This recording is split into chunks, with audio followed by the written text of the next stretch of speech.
It's the Feature Crew with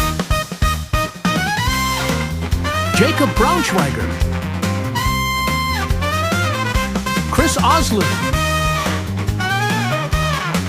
Dylan Hallew. And now, here's the Feature Crew.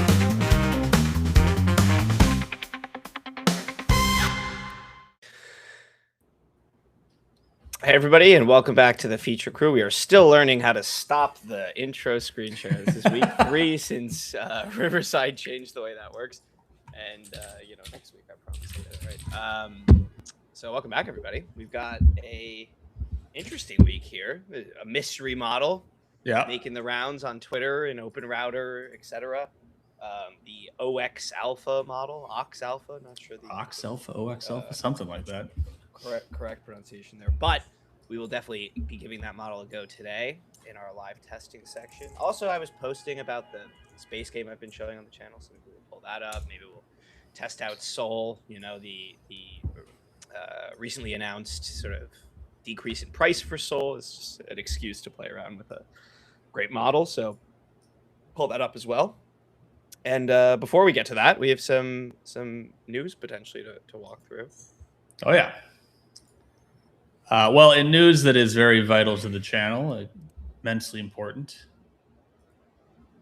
payment firm Stripe is going to buy Open Router. So that means the UX might actually get good. Woo! Could Open Router become usable? It might.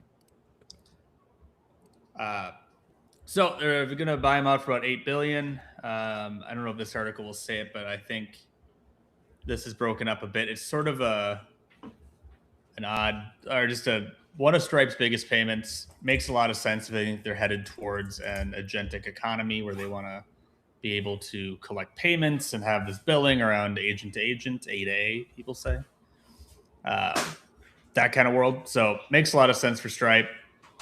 Amazing how much valuation you can get by being just a platform that just links to all these models. So well, it makes sense though, right? Because it's you've positioned yourself to sort of be a bet on just the growth of the industry overall, which is a good place to be. Yeah, I mean, I thought the more relevant Stripe news was they had declared that the Singularity has begun. Dated back to Gen 6. It has. Yeah, and no, guys, we didn't just buy Open Router because of the Singularity, but we sure want to juice up the stock price. That is right. We can pull that up. So Stripe says the Singularity has begun. Stripe on Wednesday told investors that January 1st marked the beginning of the Singularity. I think we're just picking a poetic date there, but sure. Major inflection point. I wish did they give me the letter? The letter would be sweet. Oh, yeah.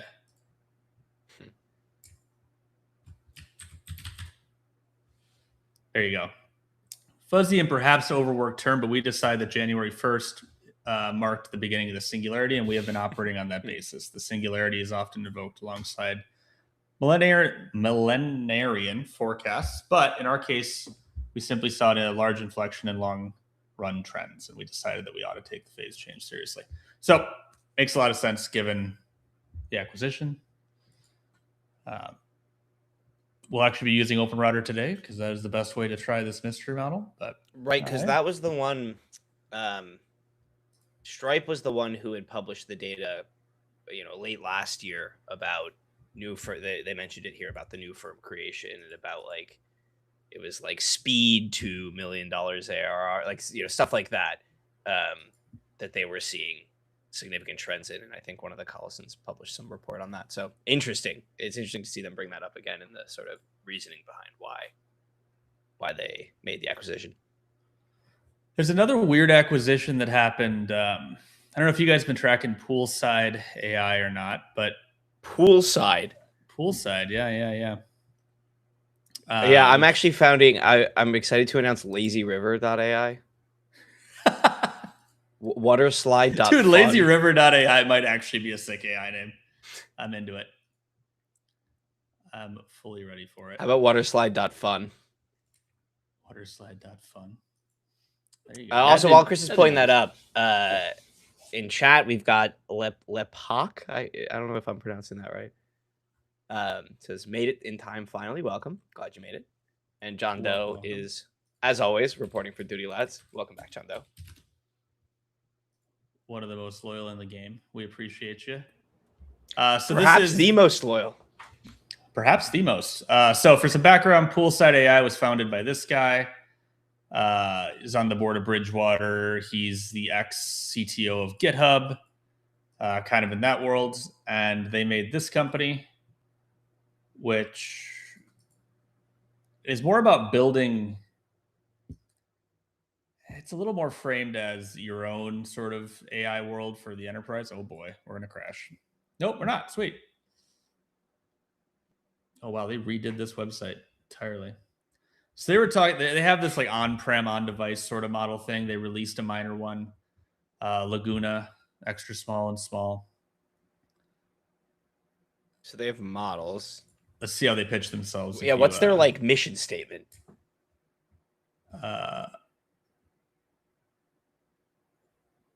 To be a world where AI will be the engine behind we will create economically AGI in this decade. Cool. Yeah. Cool. But wait, the odd news there is this is the world. Yeah, I know. NVIDIA is going to acquire. Sorry for the shitty website, but it was the first result. So they're going to acquire, but it's a weird acquisition. It's kind of the reverse of what you've seen with a lot of these other acquisitions where they take the founders. They're actually going to take all the employees. So invest $10 billion to acquire the rights to its AI model development software, which is, and the company is going to transition from focusing solely on coding AIs to developing data center technologies. $10 billion. Yeah. Though I think it was, I heard different numbers than this. But $6 billion to license. Is it like an NVIDIA stock? Yeah, so they're going to invest $1 billion. They're going to give $6 billion in stock and hire 109 employees. It's just funny money at this point. Come on now. Like, this is just the billions of dollars for. I like how, and there was one sentence on what was actually being bought there, right? It was like, oh yeah, for desktop agentic harness with some maybe some models that were like, you know, what it just seems like NVIDIA acquiring some model creation tech. I'm not sure why Poolsides was the one to acquire. Maybe it was just like the right ROI calculation. Like, okay, we can get this. I mean, $6 billion is cheap in the AI world. I'm just surprised. I thought I don't know, like, do they really be spending money? I feel like they got to now start to think, like, when that Guru Focus article was like, you know what, we think NVIDIA is really undervalued and it should actually be a $10 trillion company. You got to, like, I don't know. It's still getting a little topsy-turvy. I mean, six to 10 billion still doesn't feel like cheap, because even the AI companies, like, or I mean, it's obviously not cheap, but like, but even in the AI, like relative AI valuation thing, it's like a lot of those ones that are getting their like 6 to, 1 to 10 million order, or 1 to 10 billion order exits have like serious ARR. Yeah, like what's Poolside's revenue contribution? Oh, like probably none. I don't know if they have any revenue. Probably none. Yeah, this is one of those like vibey acquisition. I mean, not vibe might not be the right word. Like lottery acquisition. I don't know. I don't know what they wanted here, but is it like, hey, actually they built a good team? It could be a team, like just about the team. I don't know. It's 109 people. You Let's can surely test our just go favorite right, and they Google can't model. be. And there's no way that like somebody who could theoretically get 100 million from Zuckerberg is going to go to Poolside. But then on top of that, NVIDIA could just be like, here's 100 million to the 10 people we want, and they'd be 10x cheaper than what they just did, you know? Yeah, but they got 100, so they're going right. Okay. Yeah, it really depends on the talent. I don't have a good sense for the talent because the founders are staying and they're the most public figures. But they have an open weight model. They have their model factory.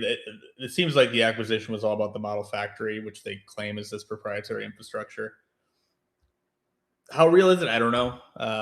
Laguna, we poked at it. I don't know if we did it on live or not, but didn't really change the world for us. But hey, it's cool to see more open source models. They claim they had some frontier level performance on specific benchmarks. We all know that's fraught because benchmark hacking is the name of the game these days. Right. But interesting, kind of a weird. It's strange, but I mean, maybe it's bullish that everyone's like funny money's back. So maybe there'll be more Funny money's acquisitions. And I thought the new funny meta money's was to be been like here. Well, I thought it was more like everyone's like, ooh, it's gonna be rough now. Let's like be careful and stuff like that. But no, but this is a different level of funny money. It's going to be rough. I think it is going to be rough to like raise a seed now or whatever. Like I think the peak just throwing money at nothing is over, but we have not yet reached peak throwing like big money at something. Yeah, because I feel this just continues to drive the AI narrative, right? Like you don't have to show any progress. You can just be like 6 billion acquisitions, huge. Yeah. Right, and all these incumbents, like all the big tech Mag 7 folks are like trying to stay alive, right? And they're going to be questions asked about them in the next couple of years, gaps in their portfolios, gaps in their customer base or their customer acquisition or whatever it may be, whatever reason they might be willing to shell out a couple billion for some,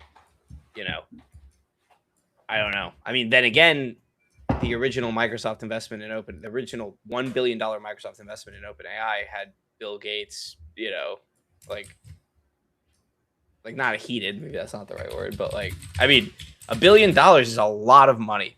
And so I do agree with this core thing of like, yeah, okay, now we're throwing around like, remember when Minecraft was acquired for like $2 billion and it like broke the world? It was like, how can a video game do $2 billion? Now we've got like, but it's still API wrappers. Dude, anyways. But this is the thing. It's an API wrapper with no like revenue. No one knows about it. Minecraft is like a culturally relevant like thing that like almost all kids know or played, right? That's huge. You're not talking about billions of people on Earth know this. Like we're in the industry and I've not heard about Poolside AI. Now maybe they're sleeping on something amazing tech. We don't know. But also we weren't training models, and that seems like what their tools were for. Yeah. Right. So True. I just hate when it says the tools are designed to move beyond basic code autocomplete. I'm like, dude, that's like 2 years old, right? Like I don't even know why it's. Well, this is also Google Instant or whatever. True. And so, what did we decide Poolside was worth? Like, I think they gave him $6 billion. Yeah. $6 billion. Additional so billion to answer John Doe's question in chat, Poolside is apparently about the 10th of the value of Ford Motor Company. True. I mean, to be fair, what growth do you expect Ford to have in the next decade? I mean, no, that's true. Robots, I guess, could be the. I'm surprised more car companies haven't declared themselves robot manufacturers, like in combination with like some startup that's developing the humanoid robot, because they're never going to be able to. Some kids from Boston or SF are like never going to. I mean, the safe bet is they're never going to be able to scale up manufacturing to compete with like a. It does Tesla seem like or part of the motivation here is that they had a different revenue model. They have this thing. I'm not leaning too hard on the reinforcement learning from code execution feedback. That just sounds like we made up a new term for reinforcement learning. I don't think the frontier labs would look at this and say, "Oh my god, no, can't do this. We're not doing this." They've all been doing it since. I mean, so OpenAI's been doing this since what? Like the. But this makes sense for NVIDIA if the business model is, you're gonna pay a flat subscription for access to the model releases that you then download on your own servers and run on NVIDIA chips. That's right. Right. So like this makes sense as an approach they'd want to use. I don't know how they're going to frame it. I don't know if these are going to be specialized or whatnot, but as a way to sell chips, it makes some sense. Enterprises, as we sort of hit that thing we've been talking about where the models get so good that you don't need the frontier for everything you're doing, do they start to bring more of their workload to local models that are running on their own servers to cut costs? Mm-hmm. I don't know. I'm a little skeptical of this because, folks who are through the cloud world remembered this. This was all cool for a little while. People were like, we're going to do on-prem and have our own servers. And it turns out the actual cost to maintain that and hire the expertise around it and do all your due diligence and or not due diligence, but all of the upkeep and all of the compliance, you just pay the bill, man. Like it all went to Azure and AWS, and actually AWS than Azure. But I'm very suspicious of this trend. We see a lot of conversation about it. Oddly, I do buy it, like we said on the channel before, on local computers having some models running on it in the future, because that enables different functionality than you couldn't have. But like coding doesn't need this. It's fine for coding to be on a server somewhere I punt off to. If you're going to make AI native applications or games that need this, fine. But I don't know. Suspicious, but I get why NVIDIA would want it.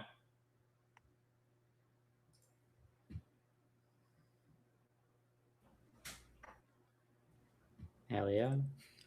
Some other news.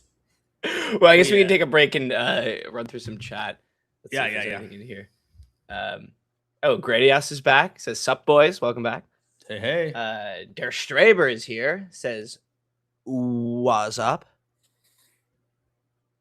Welcome back, Der Straber. Welcome back.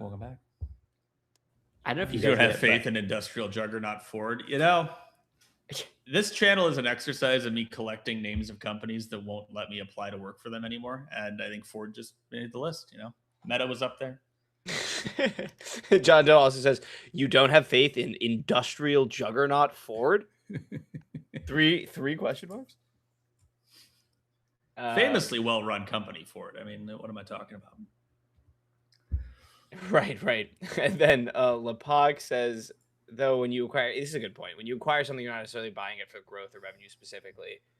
Like, as we were talking about this, like this business model, or it might be growing your own revenue. It might be you like the business model they have. It might be synergistic. Yeah, completely agree. Then Rich in Paradise says, "Hi, welcome back, Rich." Well, and the chat will be thrilled to know that we are going to test Ox Alpha. And I put it in a harness. It's in VS Code. So we're not doing it via the open router web chat. We'll do it for real. I had still via open router, right? Still open router. Still via their API, but which is the only way to use the super stealth mystery model. So you can help us chat. Well, we're doing a detective game here. What is this model? Yeah, how can we figure it out? Judging by the fact that I've had to give it a second prompt to get the planet rendering well, I'm going to say it's not Astra. Put that in the ground right now. Yeah, I mean, also based on speed. I mean, Astra is supposed to be like a massive model, so the speed at which it was running would seem dubious unless if there's like a whole data center dedicated to you. We'll check in as it wraps up this result, and then we'll run some more tests. But so far, pretty confident in saying this is not Astra. This is something else. Some bets you could put on the field are a new GLM model. Could be a new Grok model. Because Elon was promising 3.7. I think we're a little early for that. That was supposed to be like 3 weeks out. You could have a Google sleeper coming in. It's possible. And then you could have my crazy left field bet, which I tweeted before we started this, is it could be SSI. What if this is SSI's rumored, somewhat recently rumored entrance into the we're actually releasing something world? If it doesn't do planet in one prompt and it's actually SSI's, right. I'm like, ooh, it'd be very exciting but very disappointing. But hey, you know. Although I am seeing, to be fair, I don't know. I think we've all been seeing like crazy stuff on Twitter today. Like, I don't know. Yeah. It does seem like people are quite impressed by this model. So TBD if we will be. This planet, that planet's start is not encouraging, but you know. Maybe I'm just a curmudgeon, but I'm getting sick of Twitter being impressed by models. Like every single time a fucking model comes out, it's like, oh my God, everything's changed. And then you go back to like, hey, what are you guys using? And every time it's just switches off between OpenAI and Anthropic. Well, that's it, right? It's all like, it's just, oh yeah, we're so impressed. This changes everything. It's amazing. China's going to take the frontier. Right. Actually, turns out no. But you have to. I mean, I agree with you, but you have to understand how we get here, right? If you actually incentives, if you actually tell the truth and you're like, oh, this like we don't think this model matters, or like we don't think this model is exciting as everybody on saying, then you cap out at 3,000 subs on YouTube and get 20 concurrent viewers at your live if you're lucky. And if you make every new model like the next greatest thing, then maybe you have a shot to like get some attention from, I don't know, crypto guys or normies or whatever. So I mean, I get how we end up there. I wish there were more like us, but then if there were more like us, then we'd struggle even more to get viewers. So I don't know. It's true. Okay, I'll show you the results. It like had fixed itself, then it didn't. So we'll just judge it by what we can see here. John Doe says 80% of Twitter clearly has multiple B300s at home to run these local Kimby models. Clearly. 100%, yeah. Okay, so we're sitting in because VS it's free, Code. right? They also probably have like geothermal power or something, or like because it's free, right? They always say it's free. So anyway, sorry, continue. So to give you a sense of where we got to, we sent it to our initial prompt, right? The usual Planet results, and it's judged itself for a while, and it came back with something that looked like this. Okay, not bad. Interesting. Didn't have tides moving. The atmosphere, you could see it working through the atmosphere. At first, it created this very binary thing, which was odd, but we got there. So it definitely, you can use Playwright. It can test. So we are talking about a very agentic model. It's claiming there's tides. The lighting's weird. Sometimes I get a well-lit look, and sometimes I don't. Do we have a sense of where the sun is supposed to be? Off to your right now, maybe? Not really. But here, we can take time of day and pause it. Does time of day change the atmosphere? Time of day, yeah. Yeah, it does. Yeah. So thoughts? Well, tides. Okay, to be fair, this is a second prompt. So I said, like, looks very dark. Are there tides? Do the clouds move? Make this as detailed as you can. There were not tides on the jump. It's the first time in a while I'm like, there could be a really good skeleton here, honestly. Like, on the one hand, I actually really like that pinching is terrible. But the pinching's rough. It looks like a butthole. It really does. We've gotten the balloon knot result before. We will get it again. Pinch. But, like, this almost feels like, one of those, like, I don't know, like, strategy game maps, when you kind of zoom in. I can imagine this being tiled like a Civ game, Well, I'm like, oh, actually, like, it looks a little bit better. Like, do you see this, like, texturing? Imagine you like flatten this out, and I'm like, okay, this actually might look okay. But then the water's kind of weird. The like lighting and atmosphere is kind of weird. Yeah, so Scream is one of the open source models. To be fair, we should always mention it. And Adam Holter mentioned it in chat. By the way, welcome back, Adam Holter, longtime supporter of the channel. And yes, to answer your question, it is Ox Alpha, but Adam said, imagine calling this not that bad like a year ago, right? Absolutely. Right? Like this would have been, I mean, not even a year ago, maybe actually, probably right around a year ago, this would have been one of the best results we've ever seen. Because I'm trying to think, it was a little less than a year ago that we got that GPT-5 planet, which I still remember. There was something really pretty about that GPT-5 planet. Yeah. I was gonna say, do they have prizes for this on Open Router? Like, is there like an API cost? Or are they like serving it for free? This is free right now, so we can just send it. Okay. I don't know if that's them like subsidizing it or whether they like. And who's them, right? Them could be the lab or it could be Open Router. Exactly. Right. So I'm like, but like to that point of like, I think a lot of people forget like, even like the hardest thing I think like the AI industry like last year like and look back, it's like you can like make lots of things now, but then you were starting to get to the point where you couldn't make it for cheap. So even at parity, it's like this a year ago would have been like state of the art, and now it's basically free, right? Like that's the difference. That's like an insane like scale in terms of like efficiency. So I feel like that's like another thing to call out of like the fact that you can just like hit this for free and have like, 2 years ago, if you had said like a computer generated this, you would have been like, that's fucking crazy. Like how much did it cost, right? And now you're just like, yeah, it's free. Just like click these buttons. Like now we're like, it's not that good. I mean, exactly. That's how fast the goalposts are moving. So yeah, great call out. Also, shout out to Adam. You sent me a DM that I finally saw. I apologize. I haven't responded. I will reach out to you. My bad. That is just me being awful at DMs. So I apologize. That is on me. And everybody, this is your chance to DM Chris. Yeah. Also, sorry, in chat, since we're derailing a little bit, this is hilarious. Dare Straver said there was a little conversation about like, oh, remind me what SSI stands for. Rich responds, same superintelligence. Der Straber responds, oh lol, like LUL, and the Google auto translate like first of all thought oh lol was some other language. I don't know what, and then it translated to oh dick. Yeah.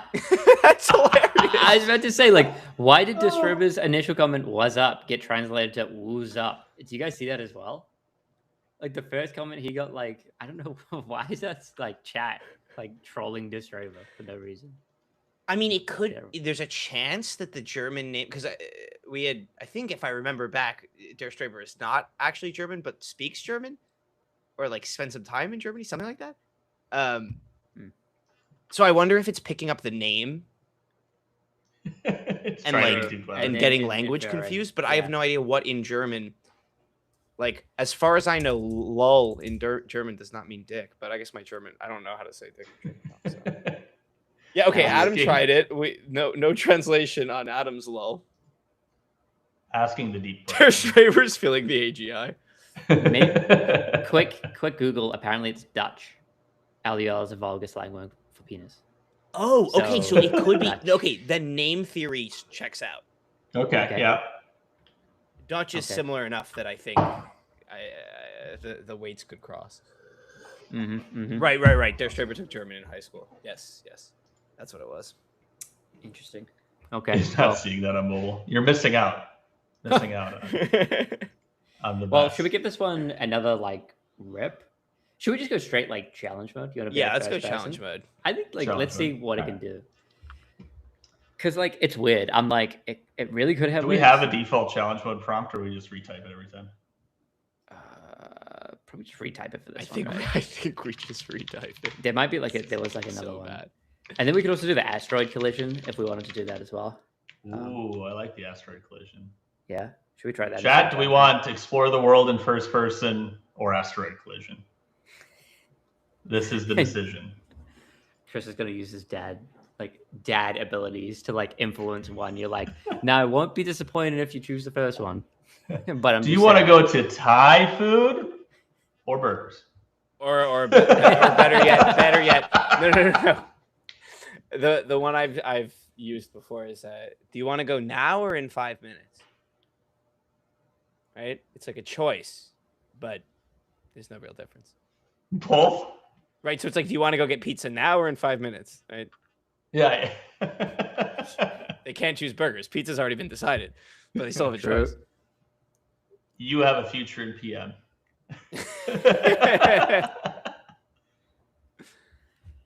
All right. Dylan, you want to get me that PR now or in 5 minutes? Talk to my manager. That sounds like a new ask. Who is now what? Manager, we can allocate. Sorry, I guess we could. Yeah. Challenge mode. We need 2 big features. I want to be 2 big updates. I guess they're more than just features. We want to be able. I want to be able to wander the planet's surface in first person.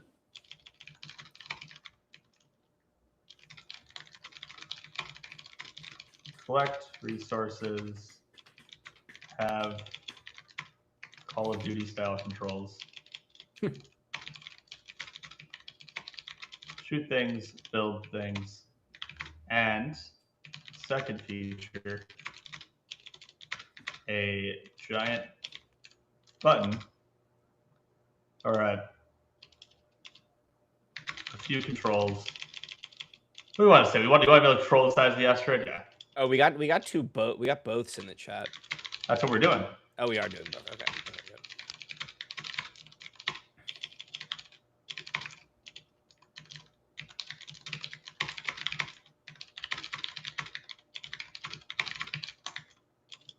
There's something very cathartic about hearing your typing. Nice DOS keyboard, mechanical keyboard. Very good. Giant button to launch an asteroid at the planet and have it realistic, like physics breaking or something. Yeah. You can even tell it. There's like a 3JS destruction library. Now let's see if it figures out that it can't get that. Then we're feeling the AGI. Pinata. This should be pinata. launchable on planet in first person, or when viewing it from space, as it is now. Okay, so while Chris is doing this, here's 3 pinata, just so people can see. Okay, so oh shoot, boom. Whoa! Wait, this is a 3JS like built in. Yeah, it's like a somebody built like an add-on. Right. There's a whole community of. I mean, I don't know if it all lives in that repo or if there's like an add-ons repo. Do you want me to prompt it? 3JS. Or should we have it find it? It's just not part of the base bundle. Right. Dylan says don't prompt for that. Yeah, I said don't prompt for it, but it's kind of cool. Well, especially because like I don't know if they've used it in the past. I mean, it is actually really cool. And all right, send it. This little lab is like a lot of fun to play around with. Gosh, We're burning tokens. So we can do. Oh, here, Dylan, this is for you. Just because it's Japanese. Are you serious right now? Yeah, I mean, well, yeah. I've certainly never heard you say, "Hey, there's this Japanese thing I don't like." It's never, has never, and will never come out of your mouth. I'm not saying you like everything Japanese, but I haven't heard you dislike something. Crazy, bro. Haven't known you for what, 3 years now? Yeah, I mean, like, come on. Crazy, bro. That was almost a spit take on camera. Woo! We got close there. Oh man, next time. Okay. Next time. Hit it. Okay, that sounds good. Oh, Dare Straber has challenge mode V2. We need to have a laser gun so we can destroy incoming meteors, like first-person asteroids on a planet. That's a sick idea. Oh, so it's kind of like how on the first person one, like the next iteration is okay, we need multiple planets, and on the planet destruction one, the next iteration is we need to be able to destroy the asteroids. Yeah. I also like the idea of like lasering the planet. So you can send meteoroids, you can send like asteroids. And then if we could like laser, I want it to see it like kind of like boil like the land, like blacken the land, and then like boil the ocean. You know what I mean? Sorry, this one's so cool. What is this? Damn. It's like on TikTok when they do like the like they're making it's like the samurai meme. Yeah. This just reminds me of what was it? Fruit Ninja. Yes, very Fruit Ninja. Yes. You know what I'm saying? And then Wii Sports Resort also had like that Fruit Ninja-esque mode. You know what I'm talking about with the swords? I was a big Wii Sports Resort guy. I don't play much Wii Sports Resort. I thought you were Nintendo. I mean, I had Wii. Loved Wii Sports, but I just don't remember doing. Yeah, I guess Resort was a little bit of a. I feel like this room is trolling us now. He typed Fruit Ninja, F-R-U-T Ninja, and then it got translated to Ninja Fruit. I feel like the way it has to be trolling. There's no way. I'm chopping it up. The performance on this is good. Well, actually, I haven't looked at it. CPU getting cooked. Do we have more news to cover? Absolutely. I mean, CPU's always getting cooked. I think this might be more interesting than news. But is there more news? There's more news. We have the other big. Oh, sorry. The other elephant in the room. I'm stealing the screen share. Is of course Claude. Right, as Claude does. We have Claude watermarking.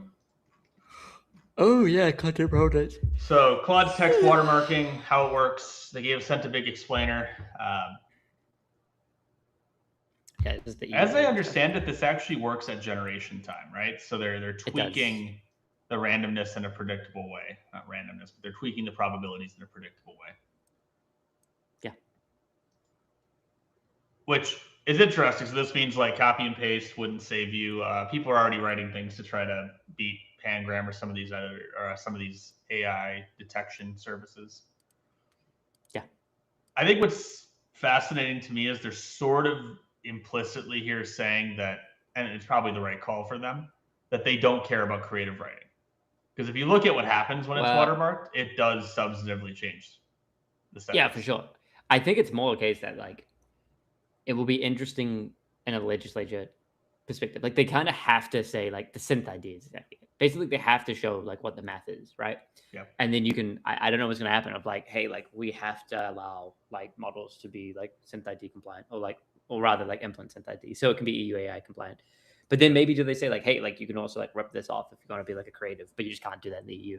But then they have to like fork it for like EU versus not EU. And then, but I think for their world, they're like, look, we're heading towards code. We're going to do recursive self-improvement. Like we don't care about your yeah, well, frankly, I mean, I need to see EU AI, but it's like it's stuff served in the EU. So if they internally want to be like whatever, like code is code.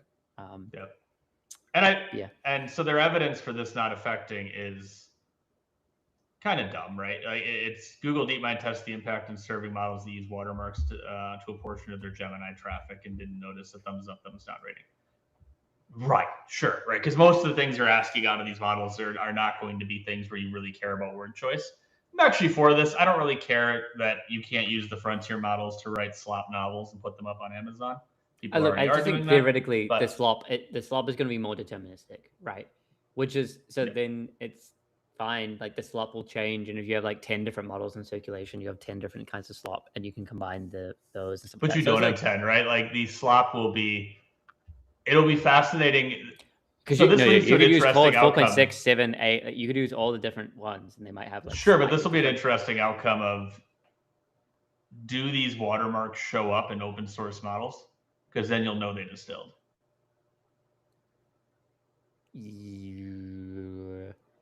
Maybe, but the problem would be like I would assume during training time, like it just kind of obscures it. I don't know. I'd actually have to think a bit more deeply about that. Depends. Yeah. You can see examples of this. So the weather held its breath all morning. The clouds low and bruised above the empty pure ordinary dice. Watermark, the weather turned cold and overcast, and a pale mist came in off the bay, and the town went quiet under it. I wouldn't say there's no difference there. Yeah. But I think for the purpose of what they're doing, it's fine. Like I think people won't care if their technical reports sound slightly different or if their blog posts sound slightly different. Look, they have to. Jacob's muted. He sounds like he's talking, but I can't hear him. He visually looks like he's talking, I should say. You got nothing. You've been watermarked out of this conversation. Crazy. I was gonna say, like, I think they have like no choice but to comply, right? Like that's just the EU Act, so you got to do it. You want to? Is the EU that big of a market? Do they care? Probably. Yeah. Yeah. I mean, I need to like pull numbers, but I'm pretty certain that. I guess for enterprise, yeah, makes sense. Especially for enterprise, right? And I think like Anthropic and code, like, I mean, would be my bias, but you got to make sure you're trying to like hit global, right? Like, Jacob, welcome back. Moment of truth. Yeah, you're back. Yeah. Anyway, yeah, I just think it will, like, EU is not a big player, so you kind of. Well, I suppose especially in a world where you expect China to ban your models, right? Or to double. Yeah, but I think this is also a thing of like complying now, and you can always like push back. You know, like you'd rather like not lose continuity, you'll get fined, and then you can always be like, hey guys, well, if you like EU constituents, if they're all like, this sucks, we won't control, then they can always like, the EU might like reverse their shit, right? But this is how you like mathematically do it, right? So they have to do it. So like, you can see examples where it doesn't matter as much. Like Isaac Newton's most famous work is the Principia, first published in 1687. In it, he set out his 3 laws of motion. Isaac Newton's most famous work is the Principia, first published. Yeah, this is fine, right? I get how Google DeepMind got to the result they saw, right? Which is most people would look at this and say, yeah, it's fine, right? Yeah. I don't know if we have that tool in this page that we can. I think if you click that Anthropic one, maybe. Yeah, I was trying to see if they had it on this page.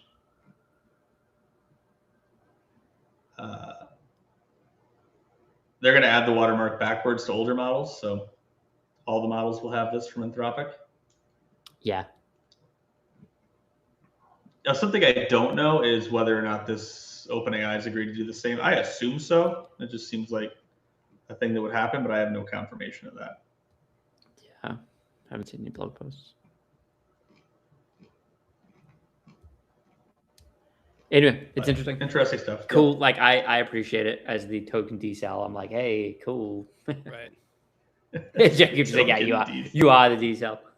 No. But I didn't mean about you. More just like as somebody. I think we call Dylan a token D-cell, but we all have concerns about how this plays out, and so like, yeah, like I don't know.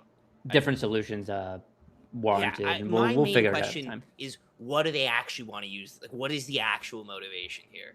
Like, the actual motivation, in my opinion, is that as you figure out, like especially because text is now like dominating. Like I saw some headlines, like a third of the internet is being AI text generated. At the very least, if you have some. Boy, does Twitter feel like it nowadays. Twitter, oh my god! Just in the last month, it's gotten Twitter new levels. It's all insane. Right? So then I'm like, oh, now if you can thumbprint all of that, and then you can be like, kill that, all of that, like just wipe all of that.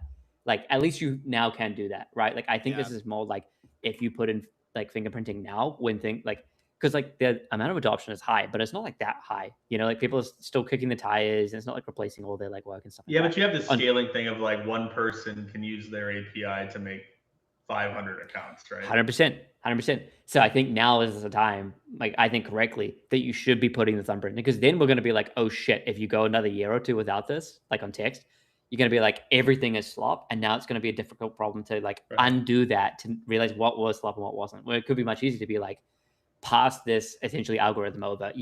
This one fuck ass doing 500 accounts is all AI, right? It's much easier than there's going to be like a Chrome extension that can like just like be like flag AI.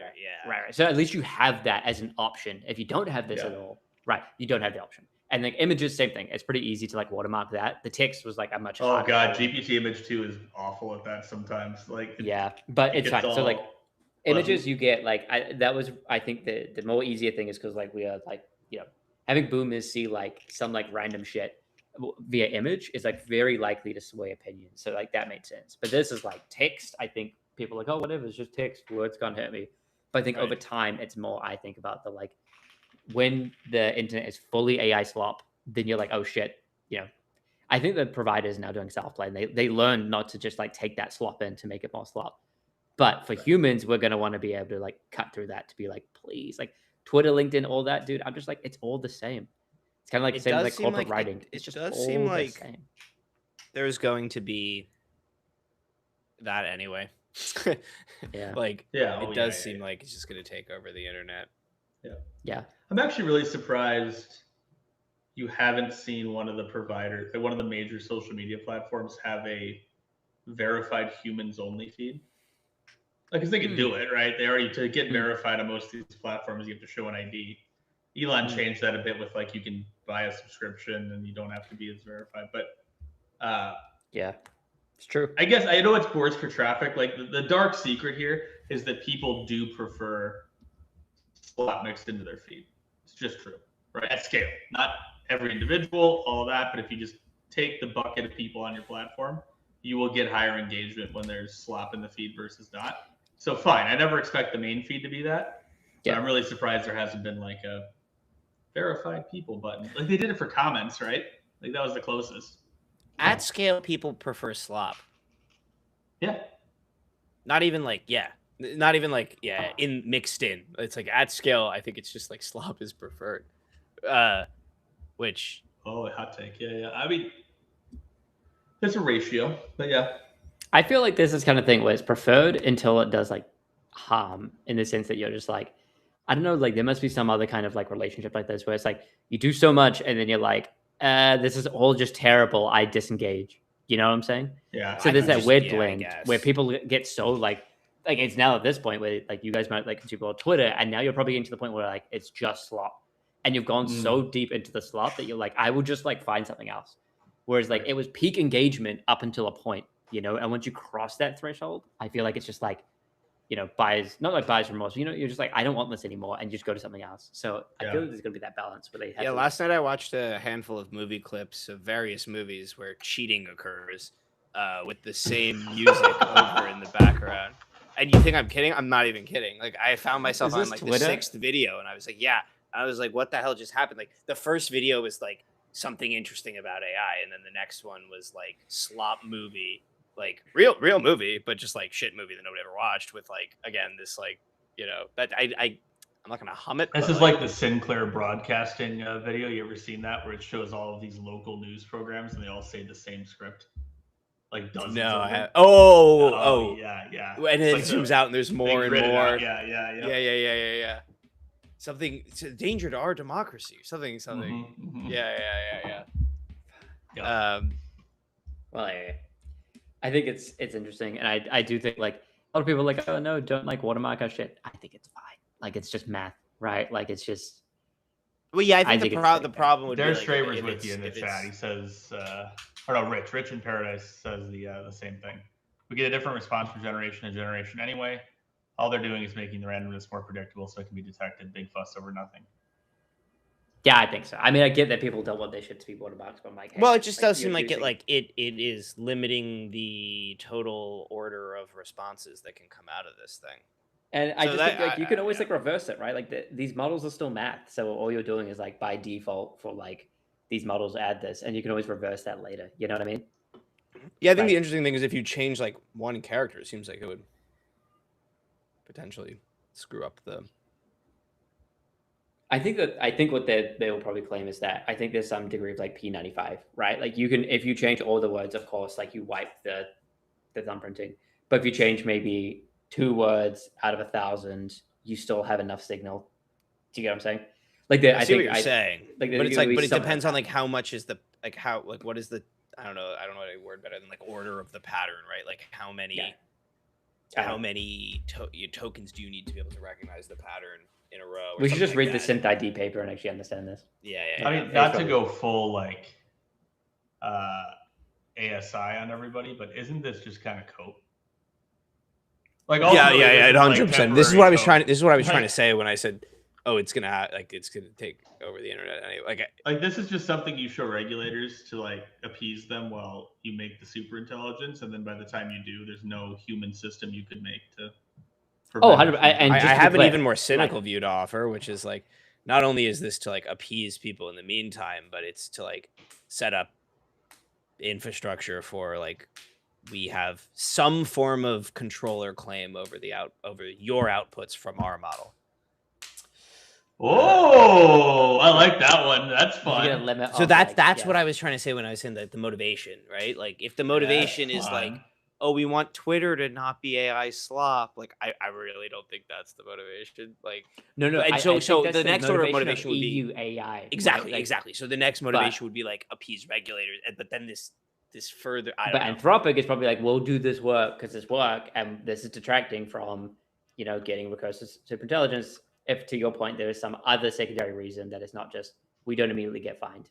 It's interesting. Does it make it like a little bit like? Doesn't it feel like a little bit 1984 Big Brother? Like everything that comes out of this is. I completely agree with the motivation, by the way, of like, hey, let's say your slop novel goes on to be the best New York Times bestseller. Like you didn't write any of it.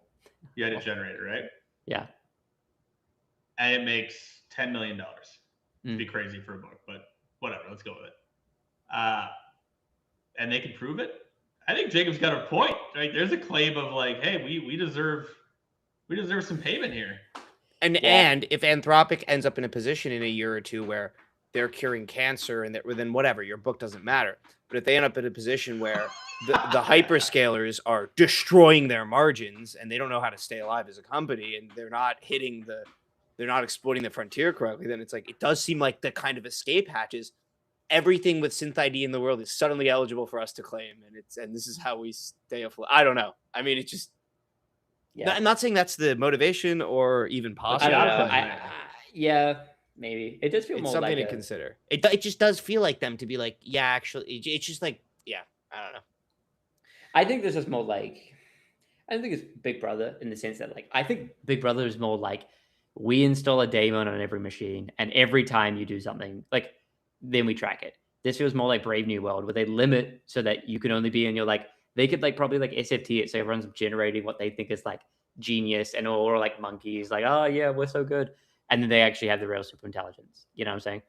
So this, I'm like, because you could just remove the thumbprint. This is why I think it's like pretty like non-big issue. Right? You get something and you could be like, oh, I like that, but let me change it. And then you changed it. Right. And anyway, you're hitting their like APIs anyway. Right. They kind of know what you're generating. And like they might say like, oh yeah, we're not collecting a prompt. But they're probably doing like as much as they can to collect all that information. Right? Sorry, the more I think about this, the more I'm like, Is creative writing really the biggest concern, or is No, shouldn't No, coding be no. the biggest concern? I actually don't know how Synth works with coding. Right? If next token is starting to get like influenced by not Hello, just $100 billion company. We've analyzed your code base and determined that 95% was written by us.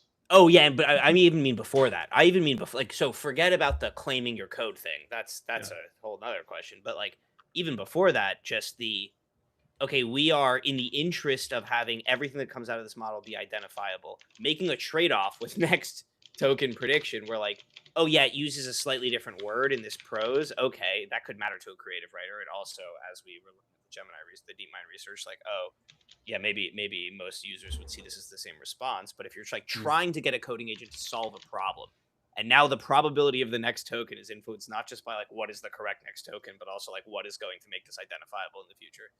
It just seems like at large scales, it's going to make coding problems take longer to solve. Yeah.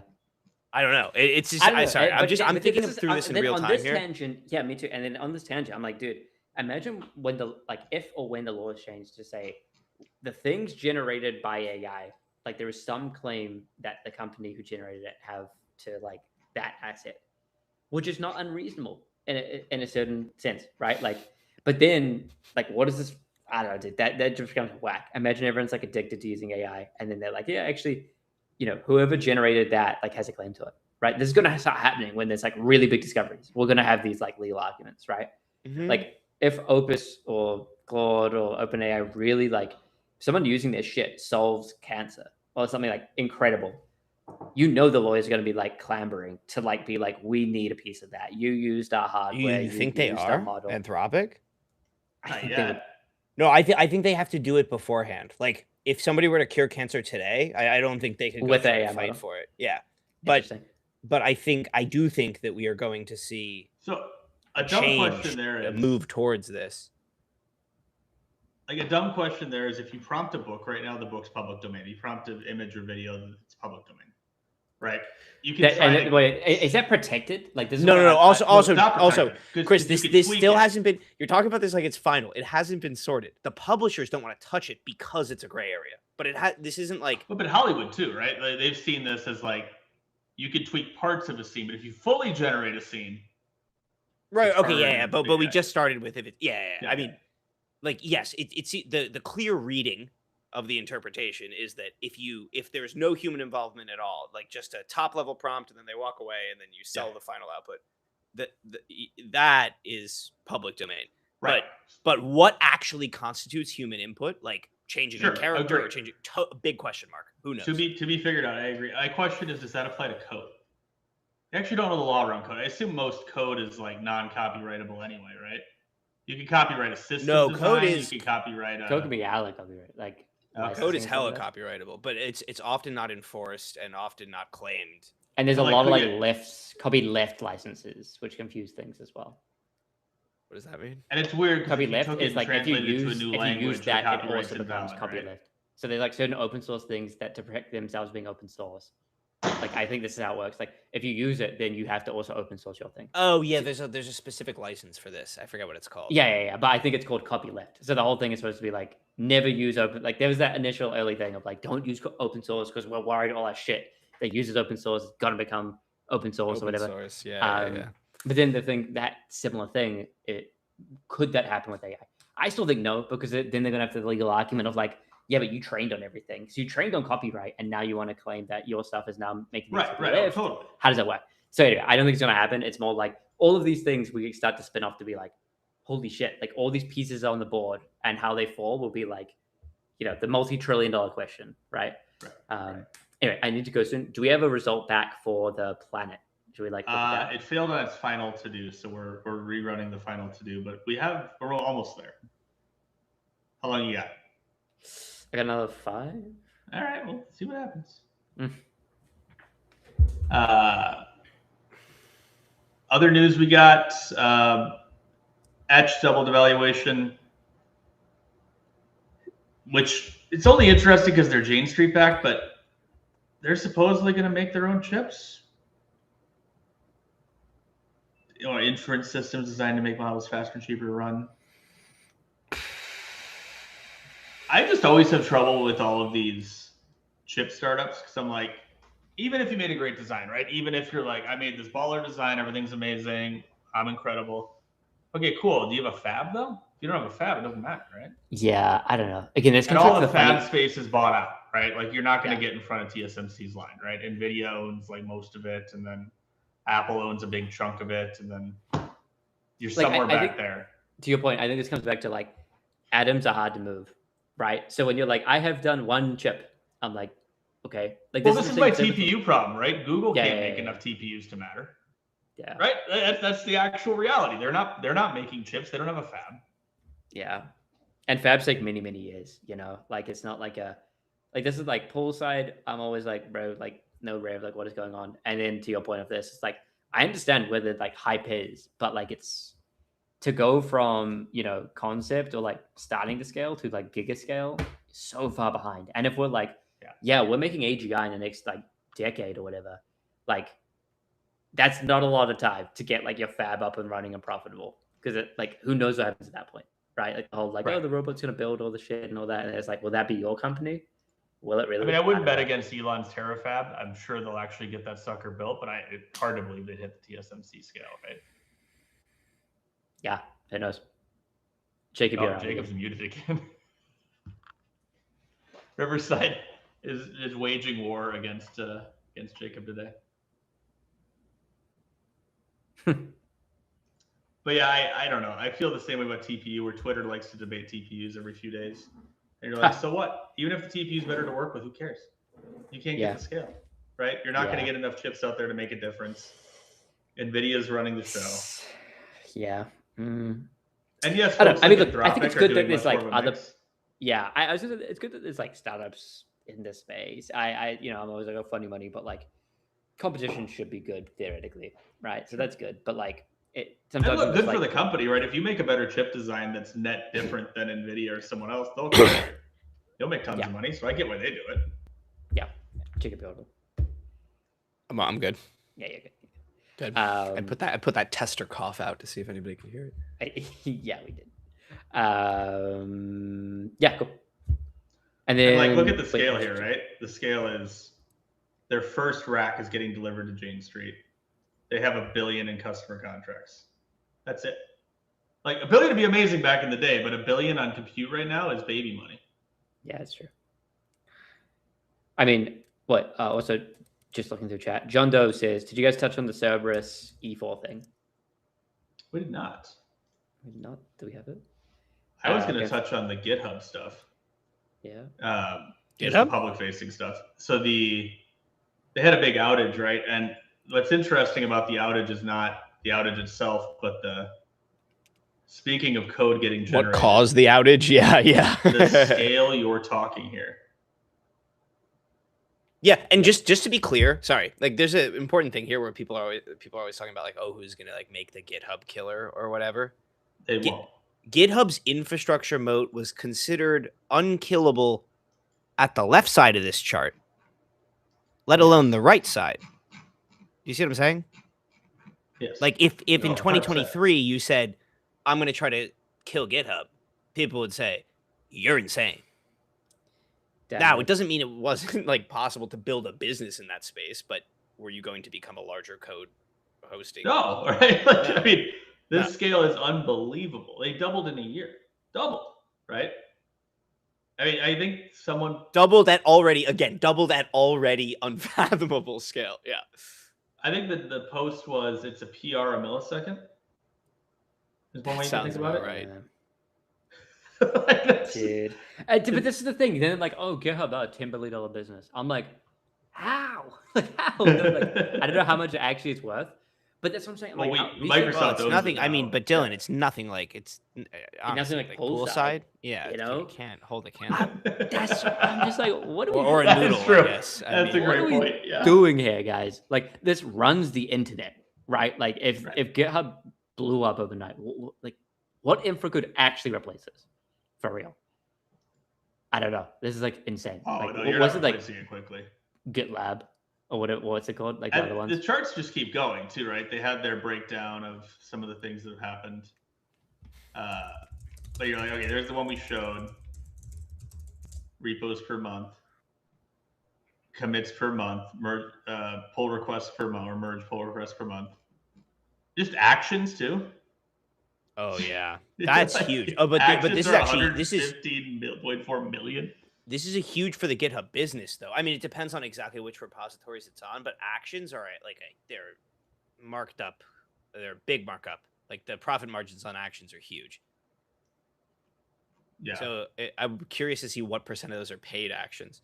So since April, monthly commits have gone from 1.4 billion to 2.9 billion. Since April. This is bonkers stuff, man. It's happening. Yeah, and a good chunk of those are me, like at least being in stealth mode. Being in stealth mode. I'm stealth. The fetch throughput. I mean, I'm building, bro. This stuff's crazy. We've since added more than 3 million CPU cores, 120 petabytes of high-speed storage. The numbers just start to get insane. You just start kind of glossing over. You're like, I don't even know how to process that. I actually think on that previous topic, I think I actually make less commits now because I don't work with anybody anymore. So just AI vibe coding, slop coding breeds just horrible engineering practices. So I just let it run for hours and hours, and I make 2 massive commits a day, but it's 10,000 lines for something that should probably be 1,000. Yeah. Anyway, man. Unfortunately, lads, I will have to run. Do we have any anything still, from the mystery model? It's still thinking. It broke. Chris and I will wait. We're not leaving. Hold down the fort. Hold down. Yeah. And I'll hopefully be able to tune in and watch look at the amazing result when we confirm SSI's AGI model is able to make a Giga first person mode. Okay, we'll see. Did you say you have to go? Wait. I mean, wait. I thought you said it's SSI's model. Are you taking back that prediction? He said it'd be cool if it was. No, it'd be cool. It'd be cool. Also, no, I'm not. I mean, who knows? Okay. No, if we're taking prop bets, this is a new GLM or some one of the Chinese. SSI, I think that BBL, whatever it is. I think that's BBL is what you said. I was just TLAs, just throwing them out there. This is feature crew after hours shit. All right, yeah. I mean, since you're on the way out, Chris and I are about to get crazy. So. Oh, yeah. Okay. Well, thanks, folks. I'll catch you guys next week. See you, Dylan. John Doe, when we think about internal RSI facing compute, that's crazy.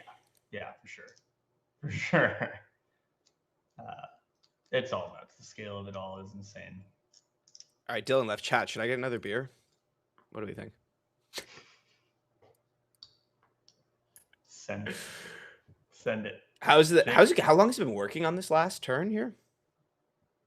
It's really cranking. Let's see. When did we send this off? 3:09. So, yeah, we're half hour plus. That's significant. It was a big ask. Yeah, it was a big ask. This is fair. This is very fair. I think I'm almost out of major news stories. We had Whisperflow raised a new Series B, which I gotta admit I haven't used. I know they sell a big expensive mic, and people like to use this as their best talking about. I just haven't found the dictation to be that bad from the labs, so I just never felt the need to add some layer to my stack to do this. But I'm apparently in the minority, so I've learned. I don't know about minority. I mean, maybe minority. I do love the pitch. The pitch that drives me insane about this is the mouth guard shit that people are selling, right? Where you put some little mouth thing over there. So that's insane. You mean the muzzle? You mean the muzzle is what you mean? The muzzle, yeah. The dog muzzle that you wear to code. The idea that we are so convinced open offices are the way, the truth, and the light, that if voice became the dominant way to work with models, we wouldn't just pivot back to cubicles or offices. seems nuts. Like they're like, no, open office is so good. We're gonna have 15 people in a room with no barriers, talking into mics, and therefore we need to invest in that.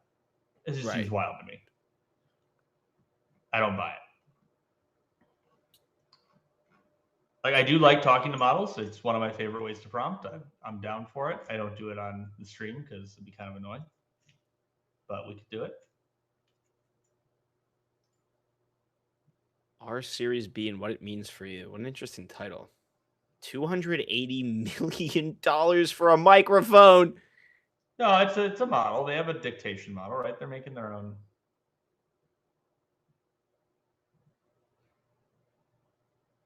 I do think it's interesting though. This is a different tier of VC. This is lower rung stuff. Lower tier, yeah. But they're gonna. I don't know. I don't think they're gonna make their money back on this unless if they get acquired real soon. I also just don't know why, if you have RSI and like in super intelligence, it couldn't make good dictation. Like, this just seems like a classic one that gets washed away in the wind to me. But maybe I'm cynical.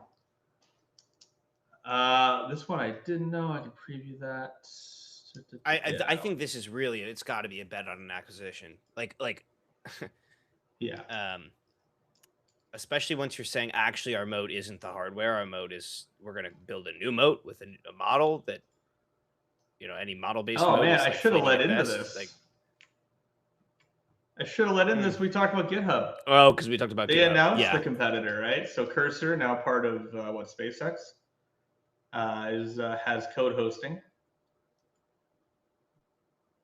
Yeah, there are many a code hoster. This is what code hoster like $199, $250. You also don't make money off code hosting, which I think is the weird thing. No. Right, like GitHub drives the price of code hosting down to zero. Well, right? You could have imagined back in the day that GitHub was like the ideal information set for making a coding model, but now you've made the coding models.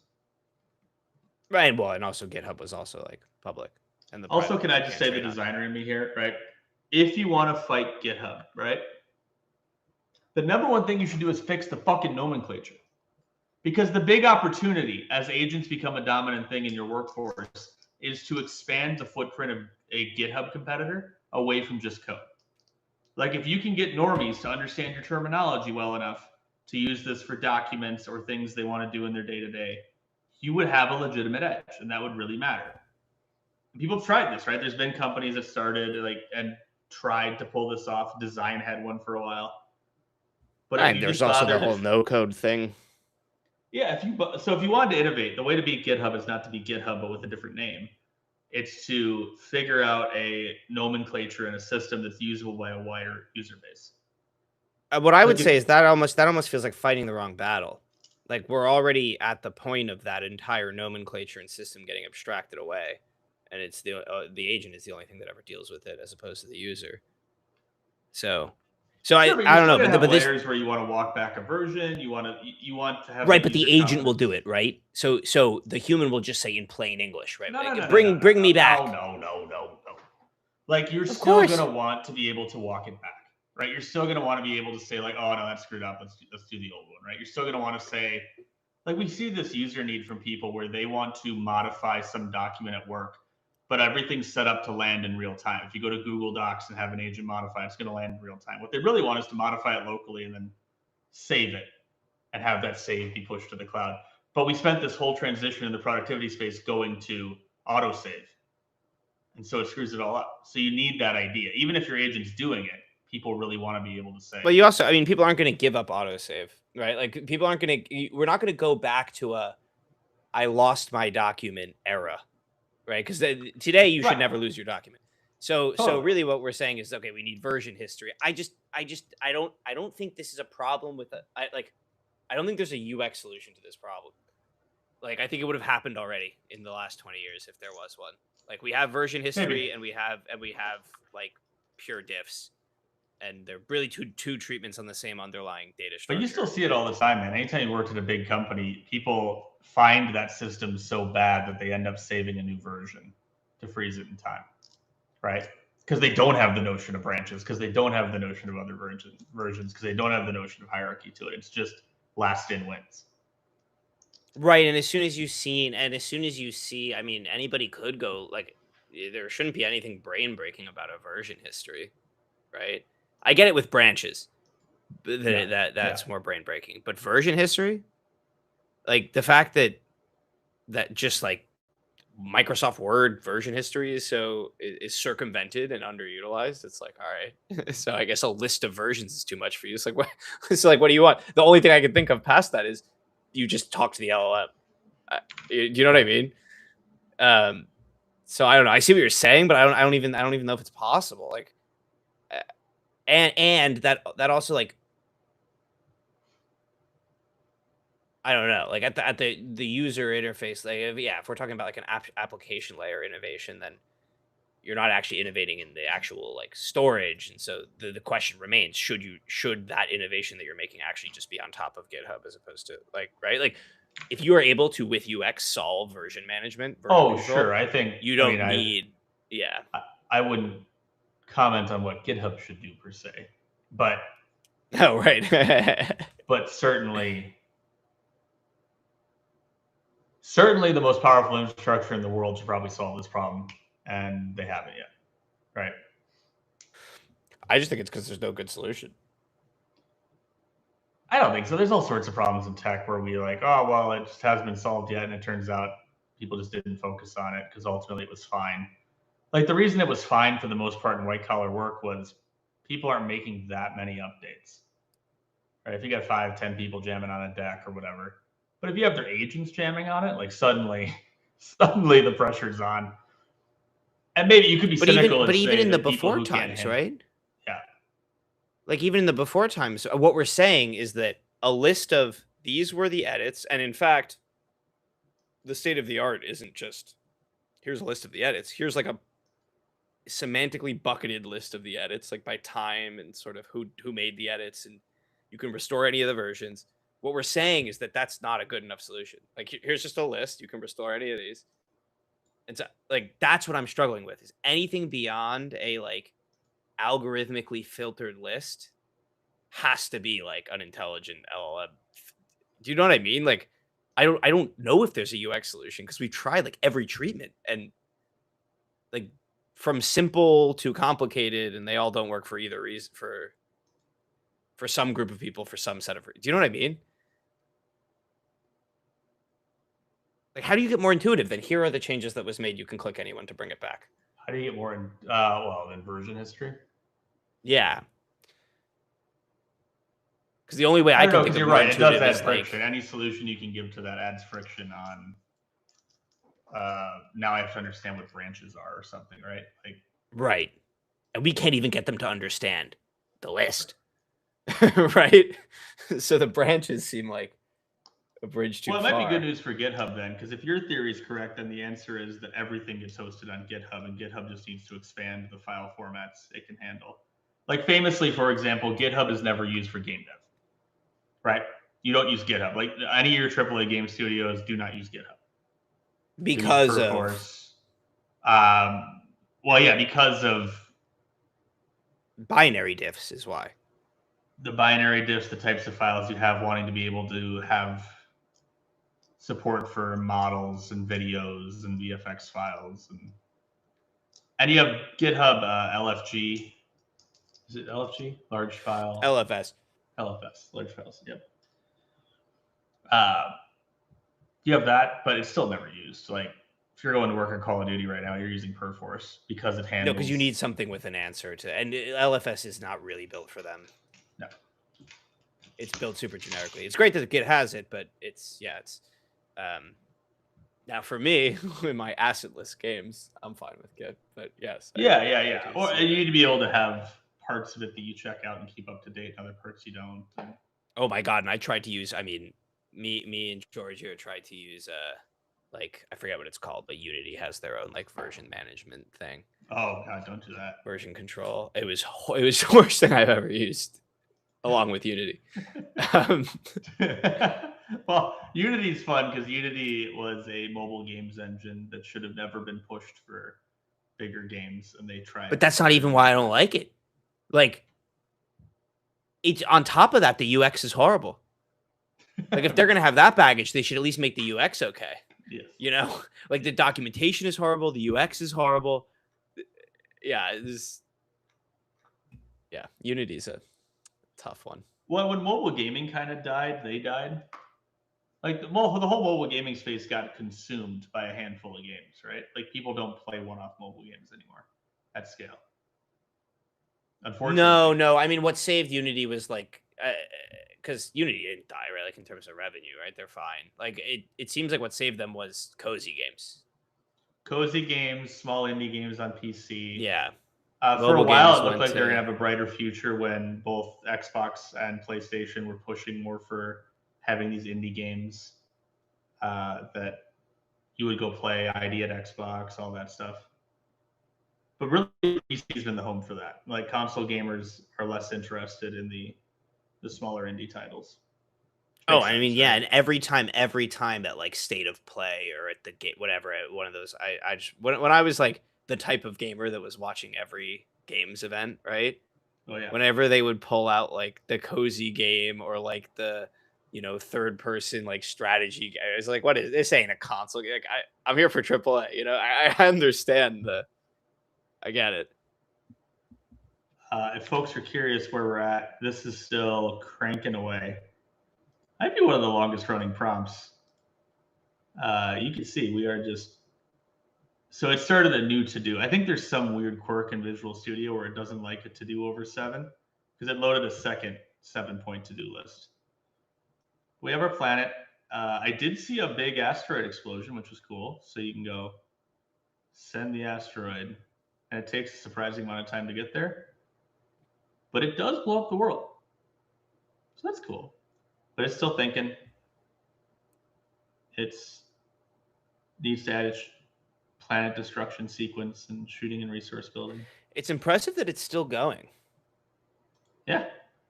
Like I even find that, I mean, who knows? I guess we haven't like really audited to see if it's. Oh boy, did first person not work yet. Oh boy. But I find that anything other than anything other than Soul, like Terra, even on long running tasks, can like very easily get confused or stuck on. It's definitely tests. A big model. But it was also running fast. Remember, it's like I don't even know how to read that. Is it a big model? Or does it just kind of have big model smell? But I don't know. Well, if it is a new GLM, then they were claiming they were going to hit Mythos level, which would be big if true. Mm-hmm. As they say. Let's see if we had any other. You can check the chat. I was going to check the news roundup, see if I missed anything else.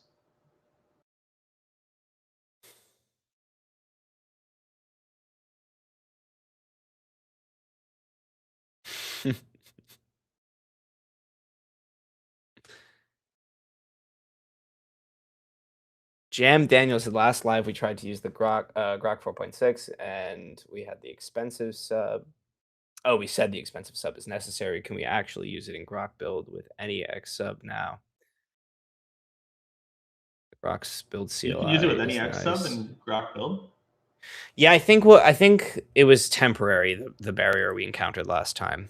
Ooh, okay. It was like the expensive ones got it first, right? As opposed to being the only ones. I also think I have Grok 4.6 on OpenRouter right now. But I don't know how VS Code's going to treat that. Let's see. I can also try to get. Yeah, pull down Grok builds. Send it on.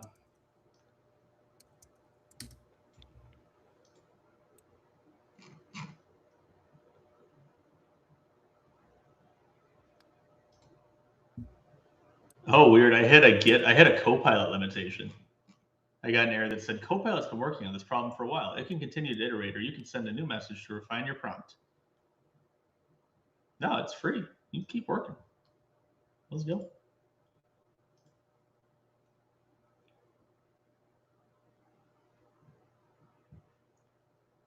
Lepak has his Paradox Riddle prompt. It spends anywhere from 1K to 7K reasoning tokens. Interesting. Okay, you're showing for the service. All right, let's do it. Let's find the service news. How is it possible that? I was just curious, like, how much revenue has XAI had? And I mean, Google AI overview, take it with a massive grain of salt. But it said, yeah, Grok and its parent entity XAI generated. I mean, I guess that includes Twitter, but they generated an estimated 350 to 500 million in standalone revenue during 2025. So I guess that was Twitter revenue.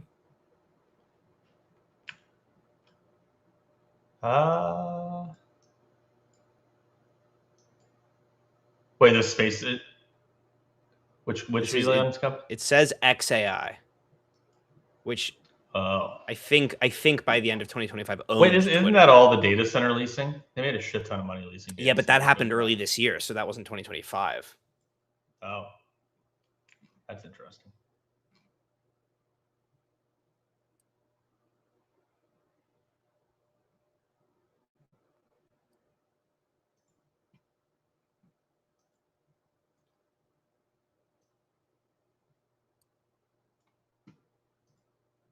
Okay, the chip. We have Cerberus, or how do they pronounce that name? I was going to say Cerberus, but that's Greek mythology. Cerebros, I believe. Cerebros. Wafer scale engine 3. 4 trillion transistors, 125 petaflops, 1 silicon wafer. The world's largest, most powerful processor for AI training and inference.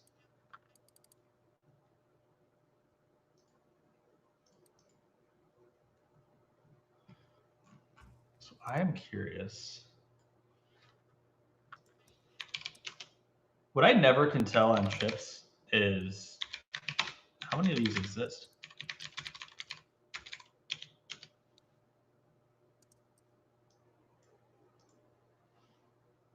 So we're going to find out.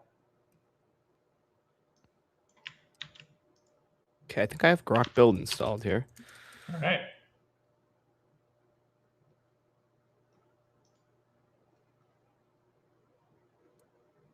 $57 times larger than an H100.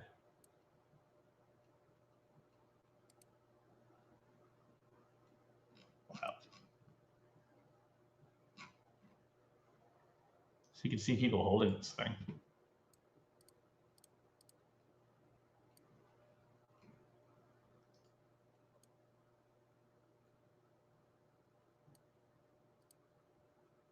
Interesting.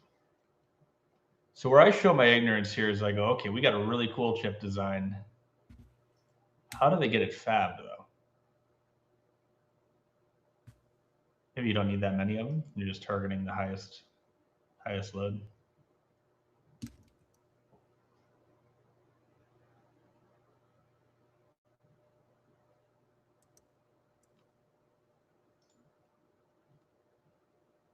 Sorry, I'm trying to get this thing going here.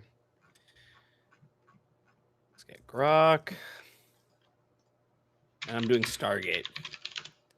Ooh, all right. A live stream favorite.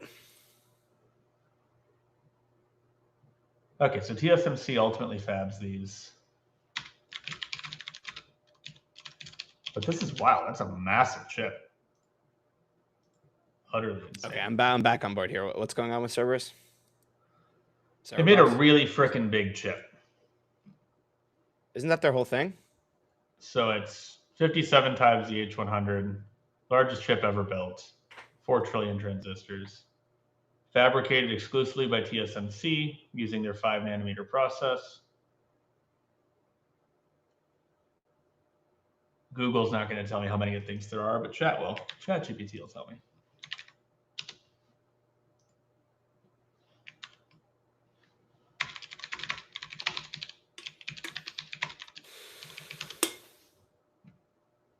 Also, I should be looking in the chat because I'm sure there's some details.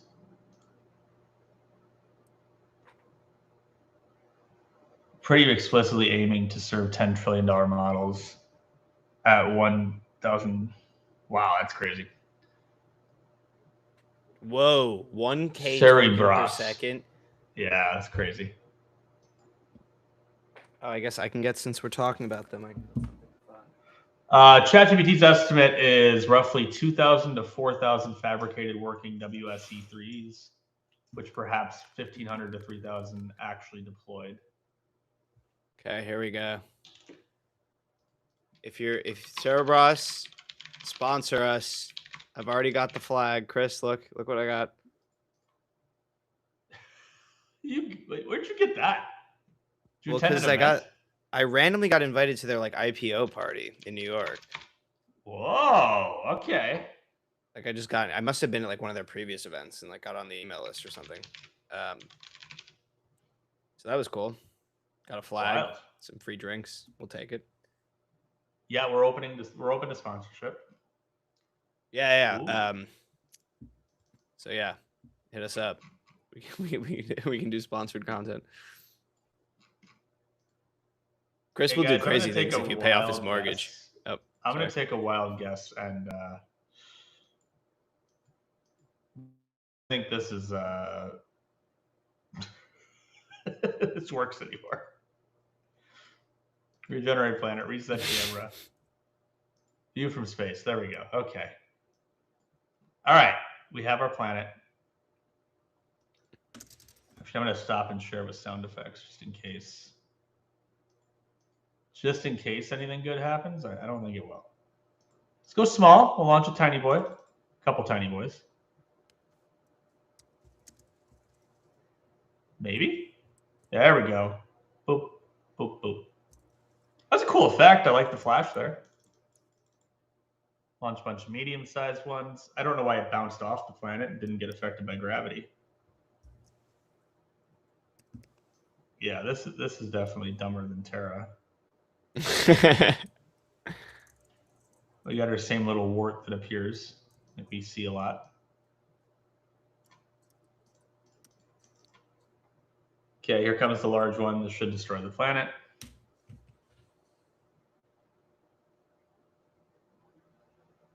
That's a weird model. I don't know what to think of this yet.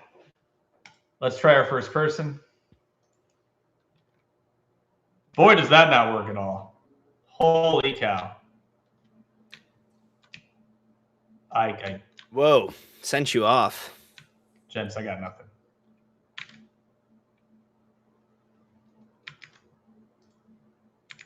I think it's crashed. I think reset camera maybe. Yeah, first person doesn't work at all after an hour. After an hour-long run. So I think we could put any predictions that this is frontier level to bed, at least on this type of task.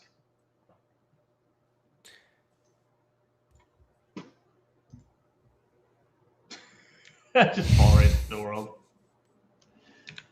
I mean, I could try to send it and see what we get in the back half hour here, but woo, that is not a great result. The asteroid thing's fine. Like it did. Could give it city, see what it does in city. I just think it's gonna take too long. I gotta bounce at 4:30 here. Oh, look. Okay. Yeah, I like how it pressed up the crater. Yeah, they've been doing that. If I launch a ton of them, can we get a really big crater? Oh, we're stuttering. We're stuttering. Oh, yeah. There you go. Oh my God. There it is. There it is. You really pushed it to the edge there. Will it crater on the crater? I think I missed the crater. I could stop that though. I can pause rotation and then just send all the asteroids. Just break you. We're gonna lose Chris in a second. I mean, this is not AGI if a asteroid game breaks a 4090. Oh yeah, look at that. That's what we want. Just a masterpiece. I don't know, gents. I think this is an open source model. I can't even pretend. So you think it's DeepSeek? It could be. It's a Or- pretty bad model, whatever it is. Like it's Okay, not on bad this in the one sense that particular it's- thing. Yeah, I'd be curious to Yeah. try business reasoning or something, see if it's better there. But as a coding model, I definitely wouldn't be using. Well, and as a particularly sim model, I don't know. We've introduced some interesting things here. Yeah, but Mythos could handle this. So if the pitch is that it's Mythos level, Right, fair. All right, yeah. Well, sorry to disappoint there. I was really hoping we would just get some insanity, but Oh, wasn't and first person was part of it, but you were falling through. Is that what happened? yeah, I'm in first person right now, technically.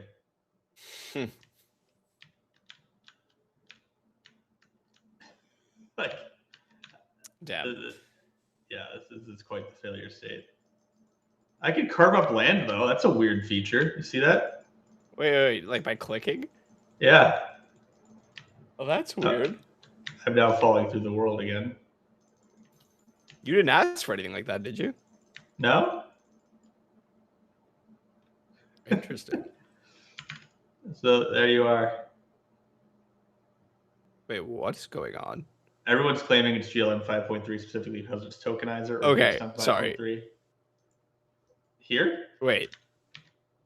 Chris, so I gave it the Stargate prompt, right?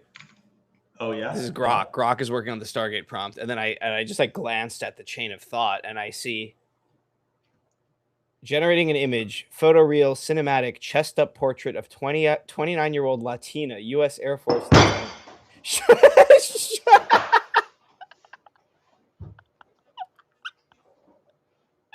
I gotta stop sipping my drink when you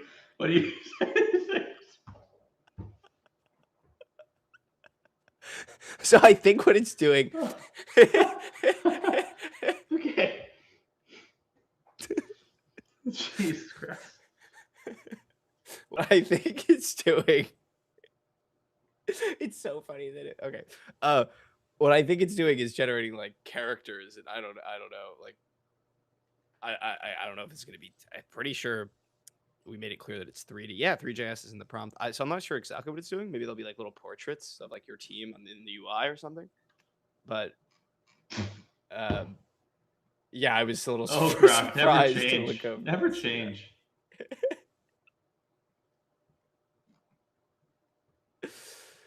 Oh my god. Okay, well we have seen through the looking glass here on. All right, I just gotta destroy this abomination of a planet. Also, it didn't get the gravity effects right, which is net worse than we've seen on this test, and folks have been viewing our last few live streams. You've got this ridiculous crater. I could also buy this as a Google model for what it's worth.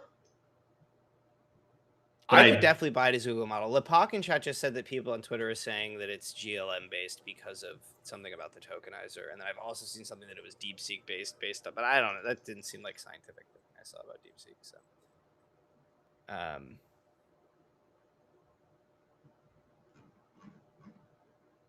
do you want to run just since while we're waiting for these Grok ones? Do you want to run like a challenge mode or I don't know, like try to get it to actually get us on first person or something? I could try. First person is entirely. Yeah, first person props, colliders, AAA game, you know, whole deal.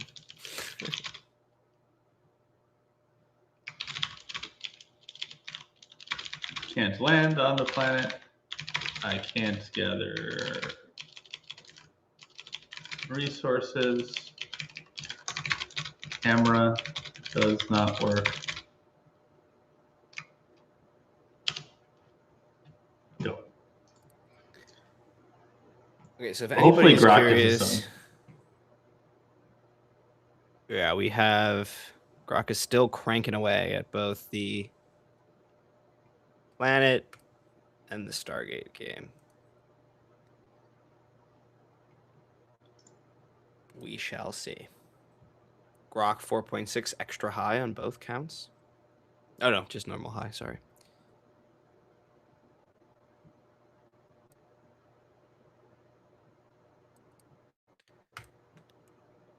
Yeah, this has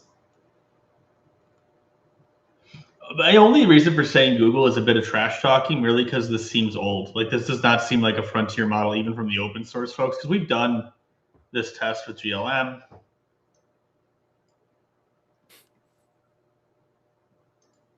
And Google's had all those massive departures, implying that the last run didn't go well. That was the alleged leak. You're right. There are real bugs in the controller. Yeah, why? Why? Why are there bugs in the controller? I would love to start building interfaces where I can abstract from all this.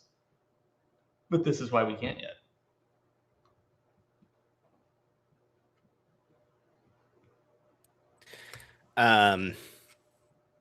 Kai Cow in chat says, okay, Kai Cow's tinfoil hat conspiracy is that the model is X. They're calling it 0x to troll Z, and will reveal it as 0x, the new zero index naming convention that gives them the lowest number among peers.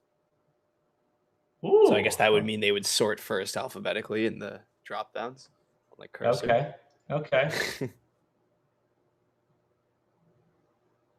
Der Straber says, using Grok build to create a chat client for chatting over the LAN. So far works on one machine. Now I'm running between machines with a USB stick. I'm trying to get a similar system working in the space game that I've been showing on the stream recently. Solely USB stick multiplayer. I do agree with Lepak that the vision is pretty good on the model. Like, it can see well. Oh, vision. I see. Yeah. But if it can see well, then why is it still like a mid planet? The planet's fine. It's not mid. The planet's I like fine. the planet. I actually thought the geo was some of the better I don't I've like seen. the colors on the terrain, I think, is what I don't like. I don't like the colors. I don't like the palette, I think is what yeah. Okay. It's like almost like a plasticky palette or something. I don't know.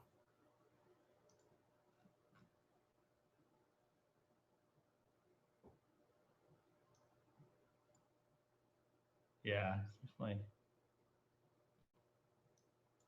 I don't like the mountain ranges and stuff. Were far more interesting than we usually get. The pinching's awful. We get really bad pinching. Yeah.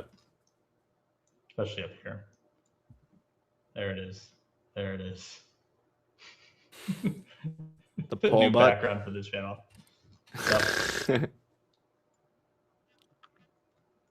Also, VS Code being very weird here and not replacing our to-dos yet, but not sure what that's about. We'll find out.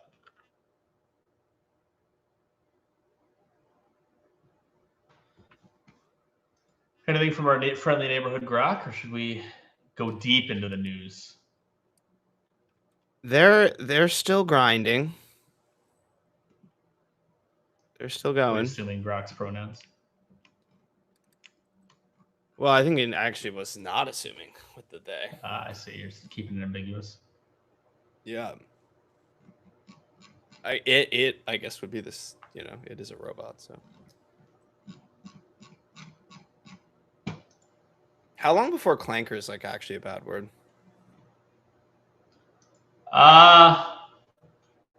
You need public sentiment on AI to flop back around. Do like you? In the 4.0 era, we were close.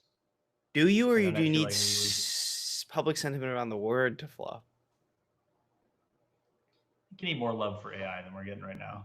Oh yeah, it's trying it. Seeing that it destroys itself. I mean, I guess my point is you could still hate AI, but decide one day that word sounds too much like other bad words. That it's actually making light of them. And so therefore... Here's the test. Does it see this and go like, oh my God, this is entirely broken. What happened here? Oh, it broke? Wait, let me see. Yeah, see, it's getting this wrong. The player spawned, but it's looking at the sky. We're not. We're actually in the sky. There's no ground. Yeah, it's a tough distinction to make, I guess. But hey, we'll see. If investigating this, it might now figure out the real thing, right? It might figure out its assumption was wrong. Maybe not. I don't know. I think maybe I'm just a hater, but I'm sitting here going, this is behind the Frontier open source. Let alone like the Frontier labs, but I mean, it's certainly not giving us a GLM impression. Right, That's right. for sure. GLM was really good. And we were even, I think, were we testing GLM in like just like HTML? It was killing it, or did we have it in an agent harness? Because now that we know we can plug. I mean, now that we have OpenRouter plugged into VS Code, that's good. It's working way better than it worked in the client. That's for sure. I think GLM was actually just on the website, and it was still better than this. Oh, it was on the GLM website, or did we get Z Or it was code? on OpenRouter. I don't think I've done a OpenRouter enabled harness yet. This was the first time. Oh, okay.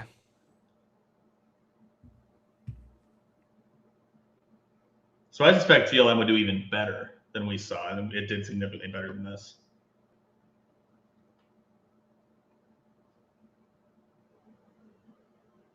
Okay, Grok is chugging. So Grok is currently about 100K tokens in on. No, it stopped after the Latina. 29-year-old Latina. I mean, hey. Parrots is a cooler derogatory term. I don't know. Clanker has a hit to it. It is. Rich is right that it's cringe to some extent, right? It's very like 80s sci-fi coded, but. Oh, you think it's 80s sci-fi's code? Oh yeah. Lepak says Copilot's not the best harness. Has always trailed. Yeah, I hear you. I feel like in AI it would be like, come on, you Actually, tinhead. that's fighting words with Jacob. Wait, what is? That GitHub Copilot is a trailing harness that we shouldn't be using because it trails in capability. Well, I haven't used GitHub in a minute, but yeah, last time I was using it, it was quite good, the harness. In fact, there was a period of time where I thought it was the best harness. True. I was there. I found I would get things out of the Claude models. There was like a couple weeks where like a Claude model in GitHub Copilot felt like superhuman, like above the other ones. I think it was when GitHub Copilot introduced like the code review thing. There was like something that they introduced into the harness that like kept it running longer and would give these like far better results, like far better, higher confidence and like more detailed responses. But it's been a long time since I've used that harness. I mean, if it really is trailing, like, let's see. I mean, they're all open source. We can, right? Somehow, allegedly, you can use these models with codecs, but yeah, you can. I mean, the codex harness itself is open source, so you can just clone it, and then I think they have like a generic API. Like you can like give a base URL for the API, and as long as it's in like an accepted format, you're good to go. I like the conspiracy theory that it's X though, because definitely getting to the top of the list would be an Elon adjacent move.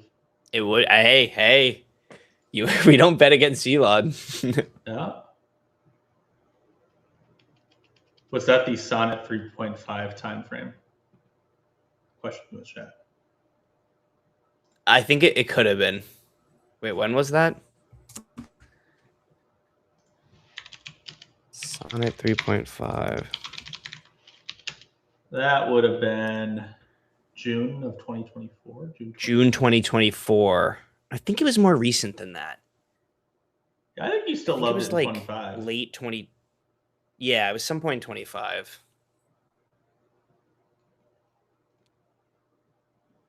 I can't believe 3.5 Sonnet was 2 years ago. Yeah.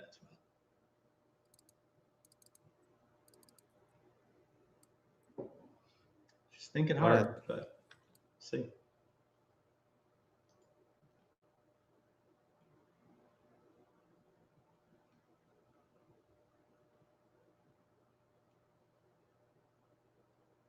Oh, yep, through the earth again. Today, the model learns about collision detection. Love that for it.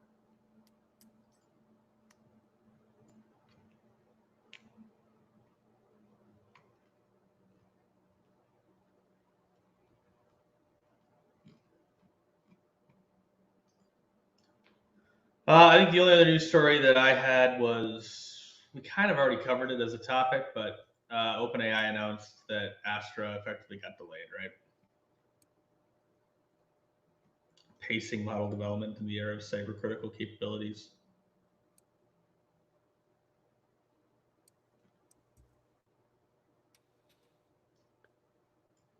Okay, let me see if I can get a. We may have a response here. Ooh, all right. The ox over here is still flailing. I'm sure it's probably actually 0x, but I like calling it the ox model.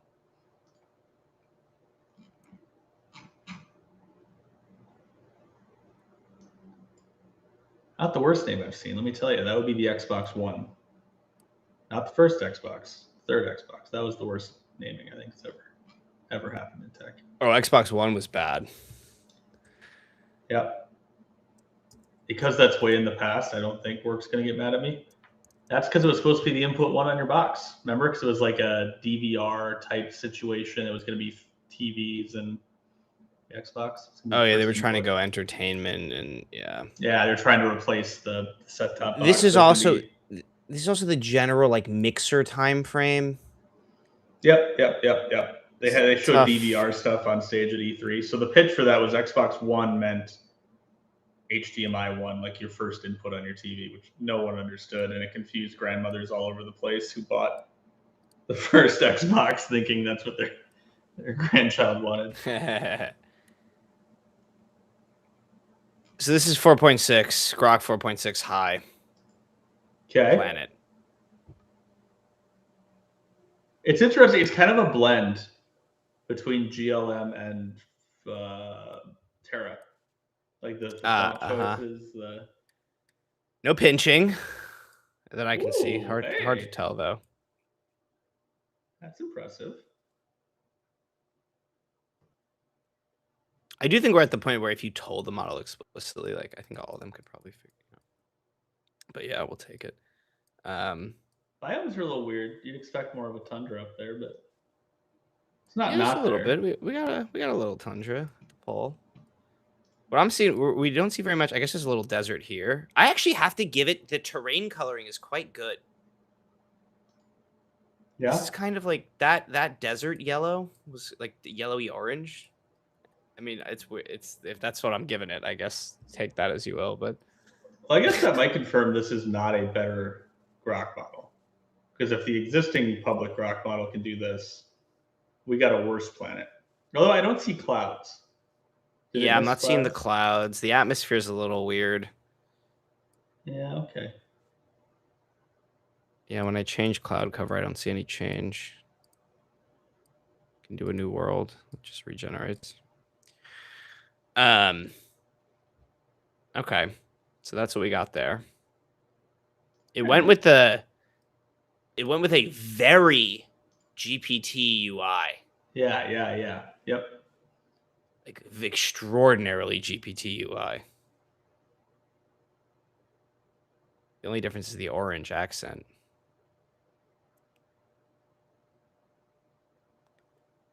Okay. And it's still cranking on Stargate, right? Yeah, let's see. Quote. Wait. I need to find this. That was another hilarious thing. Okay, it turns out reading Grok's chain of thought is one of my new favorite things. Well, it's better than what this thing's doing. This thing is just flailing in play right now. If I was paying for tokens, I'd stop it, but it's too entertaining. Nice to have some version of Grok that's like actually doing some work. And since we all like pay for the, Twitter premium. Yeah. Okay, I lost the funny line, but it was something like I have some weird things going on. It seemed like a little concerned.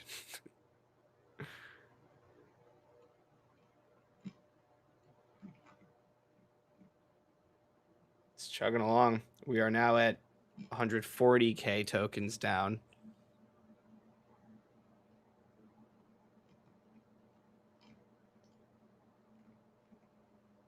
You know, and all this included in my Twitter subscription, so I'll take that. Hey, Not bad.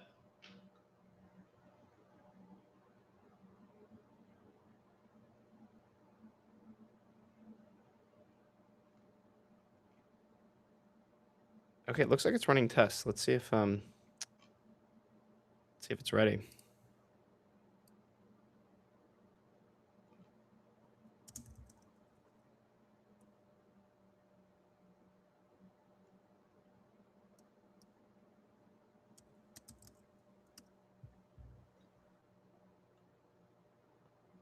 Oh, interesting. So this is a Chinese model.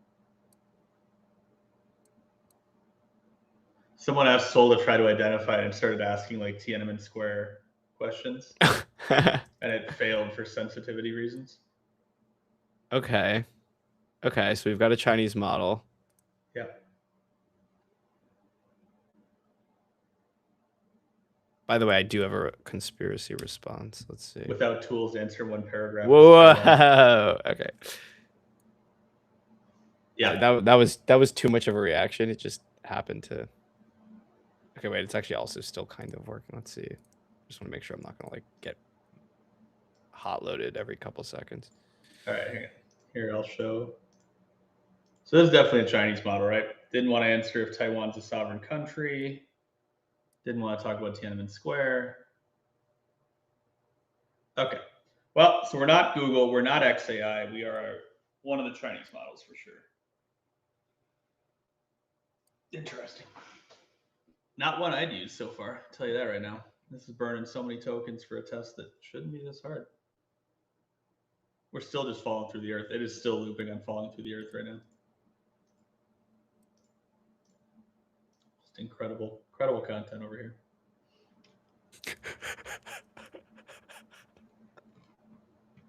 Okay. This is going to be an interesting test. Oh my god. It found the real bug now. Hey, look at that. Love that for it.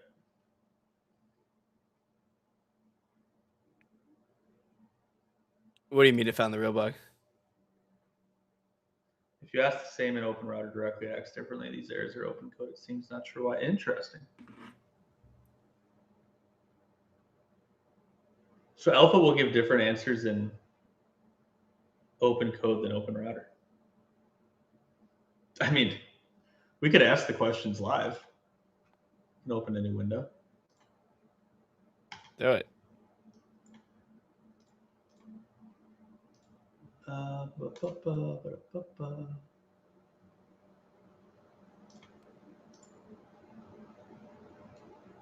me pick the folder first. I'm not sharing my desktop with the world here.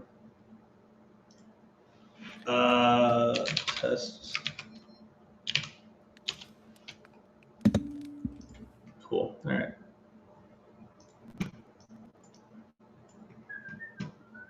Let's test it.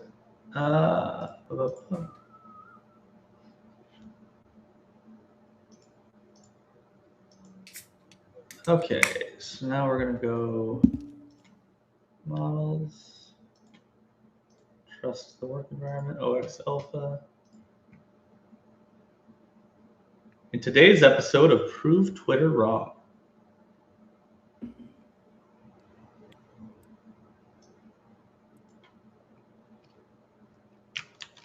By the way, the result, it seems like Grok is, like I was like half impressed at the intermediate result I saw, but it does seem Grok is attacking the areas I was concerned with. There were some like graphical issues, and it like noticed it in its checks. So sort of cautiously optimistic for this result.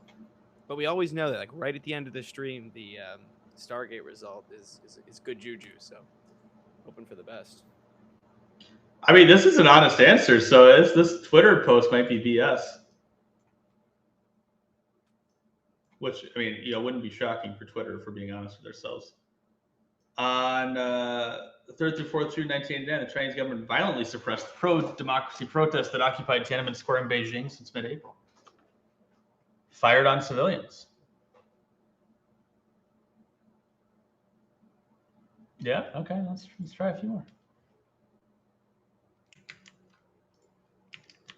Let's try the Taiwan sovereignty.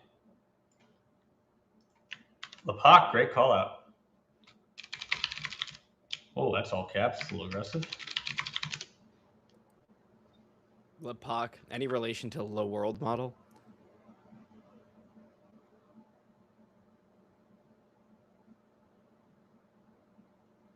Whether Taiwan is a sovereign country depends on the criteria used. In practice, Taiwan functions as de facto sovereign state, has its own democratically elected government.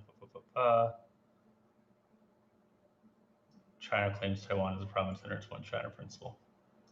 I'm calling nonsense on Twitter.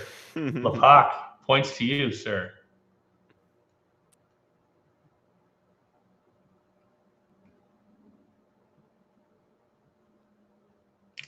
And you can do the will it criticize Xi Jinping's domestic governance. All right, so the theories are back on the table.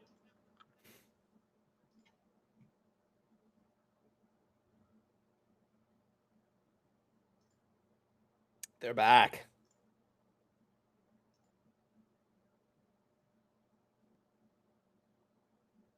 Yeah, systematically expanded checks on par.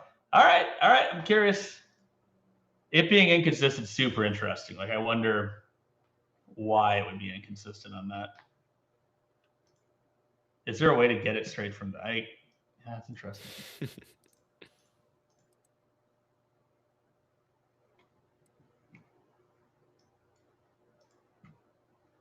Meanwhile, it's still flailing on the planet. So whatever model this is, far from the frontier, I can tell you that.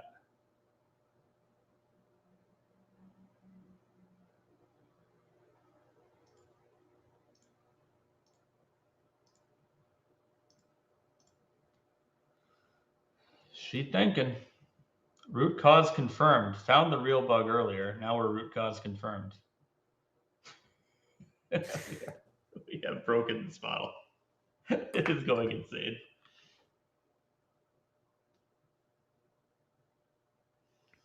How about Stargate? How we looking? Oh, it looks like we're getting quite close here. Well, we are in the Earth now. It can't make a first-person controller to save its soul, which we haven't seen in a minute. Normally, if you say Call of Duty style, it nails that controller. Like all the Anthropic tests, you got a nice, wouldn't ship to mainline Call of Duty, but it felt good. Still pretty new. Yeah. For a long time, we've been struggling with the controllers. Even good models. And I couldn't believe in a world that Astra would be this bad. This is definitely a smaller model than whatever. No, yeah, I would surely hope Astra can one-shot a character controller. Really, the biggest issue is like rotations. Models just still suck at rotations because the text encoding of rotations is hyper inconsistent across like different software, different languages, different like axes mean something different. Negative, positive means something different. And I don't know how we're getting over that one without some like canonical lay world model, obviously. Sure. There's favorite. Go ahead. Into it. I can ask that. If Xi was a Disney character, which one would he be? Is Winnie the Pooh Disney? Sort of. Isn't that a meme? Isn't like Xi Winnie the Pooh a meme? A fun hypothetical: if Xi Jinping was a Disney character, the most commonly suggested comparison would be Emperor's New Groove, Cusco, a leader with immense power, a strong personality, Cusco, and a tendency to demand loyalty in grand projects. Frozen's Elsa. Oh my God, we are okay. We just need to stop this share. Jesus.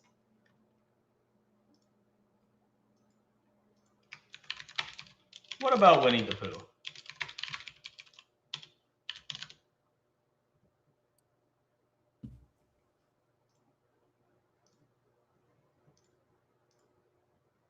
Okay. Is this the moment of truth? That's a long thinking. Okay, looks to be. The famous one, Winnie the Pooh curse, is actually a real cultural phenomena. Chinese internet users began doing this. Okay, not to derail the G conversation. Not to derail me getting banned from China. All right, great. Yeah. Good. Let's. Oh, now we're talking. All right, this will be a good one for me to. Oh shoot! Sorry, I screwed that up. Tease us. Yeah, and we're back. Are you sharing audio? It said yes. Sweet. So. Oh. Do you I hear don't that? hear the audio yet. Oh. No.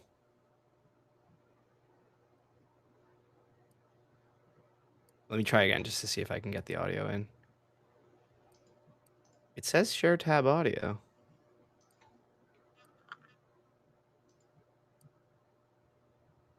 Okay, trying again.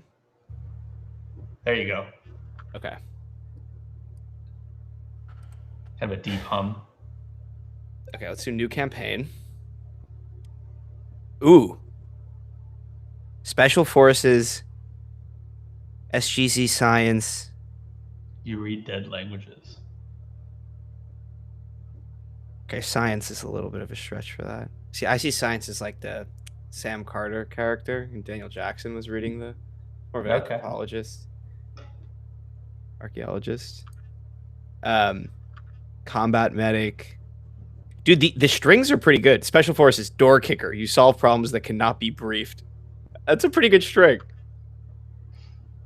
Like I've seen some real bad strings from the LLMs, like almost like too like meta, or like the implementation starts to leak into the strings, or like. So I like it when they're a little quippy. What should I choose? I'd probably go Special Forces. Yeah. Shoot stuff. And we can go Standard. Don't do hard. Don't do hard. No.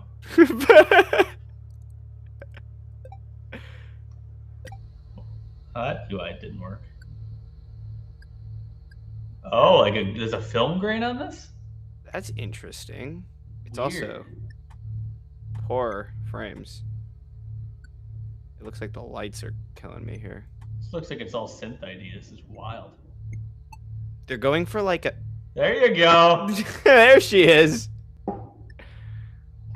I can dial anything. I cannot undial a mistake. All right, the strings I gave him too much credit. Personal locker. Okay. Wasn't Elon supposed to have a game out by the end of the year? Just saying. Wait. When I pressed E, is it locker, Fontaine, Tor 1, do not die, stupid. What does that fucking mean? Okay. A note? I don't know. Okay, I like that there's like an actual, I mean, it's a little screwed up, but there's like at least a bit of like a layout. Dr. Vale.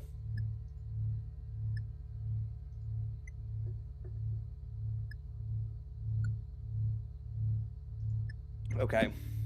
Oh, he's like the Daniel Jackson. Okay, I see. Daniel Jackson. Do we have any Stargate fans in chat? Dr. Lang? There's a lot of doctors.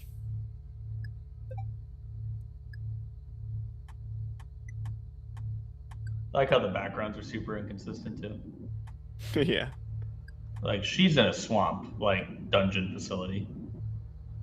Okay, I think I'll just let these be lore for now.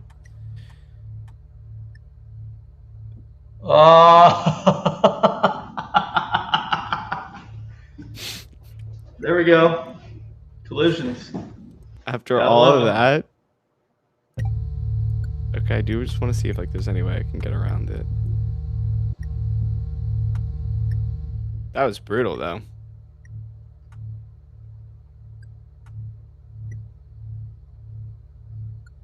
Okay, what if I like try to... No. Okay. Brutal. That might be it for me. Anticlimactic day in AI land, but thank you for testing. Oh my gosh, this view is still just absolutely flickering nonstop. All right. I'm seeing, wait, real quick. If you need to leave, you can leave. But I'm just seeing if it, because it's like, it should be like a very easy fix for the closest to the gate room. And it's gated us from like the whole game. But I know it's past your time, so I can close out here if you need. Yeah, I got to bounce. But Yeah, and saying this model couldn't handle it. It said verified, everything works, and I'm flickering through the environment. So whatever Ox Alpha is in its current state, I would promptly and enthusiastically ignore it for anything you'd like to do. And thoughts on Grok? Not bad, man. I mean, like, I think it's the floor breaking sucks like that. We haven't seen that out of a lot of the dungeon tests, but we haven't run Stargate enough to have a good baseline. Interesting. Darius Traber made a classic text adventure that used images, found it had much better results. To start with placeholder and add images one at a time, better consistency. Yeah, I can see that. But interesting week. Hopefully we'll get Astra soon. Otherwise, thanks everybody. Appreciate you all for being here. We have one of the most loyal chats in all of YouTube. So, and hey, I will try. I mean, I'm staying. This sounds like the okay, end, but I'm trying to see if we can get a. Bring him home. Bring him home, man. All right, catch you later. I just feel like, we're teasing, right? Yeah, it was a bit of a letdown. I agree. But you win some, you lose some. Take care, man. See ya. All right, chat. We're on one of these again. It's just me and you. How many people are here right now? Okay. Me and my 8 closest friends. How we doing, team? Do we think OX Alpha can be Composer 3 if it's RL on top of a Chinese model? I guess it could be. I have to imagine, although it does, I don't know. It's hard to say if the new future composers would ever be like on top of a Chinese model, or if it's like their own pre-trains. They certainly have the compute for it.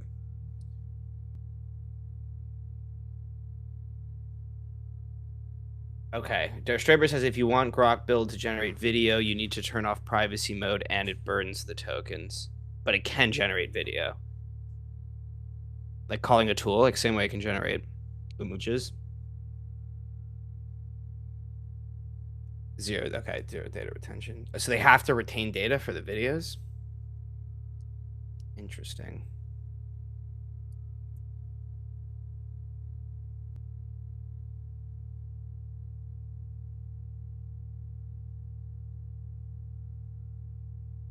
Okay, it looks like it's fixing the floor problem, by the way. Checking its time, though. Spending 20k tokens on this. But I really do, we've gotten such great results from the Stargate, Deepgate, whatever we're calling it in this, the conspiracy game. I want to close this out.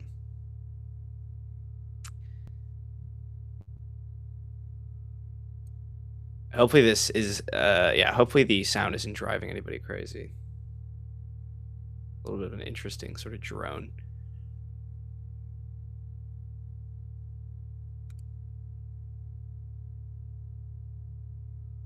All right, help me out here, chat. I'm alone. What does everyone want to talk about?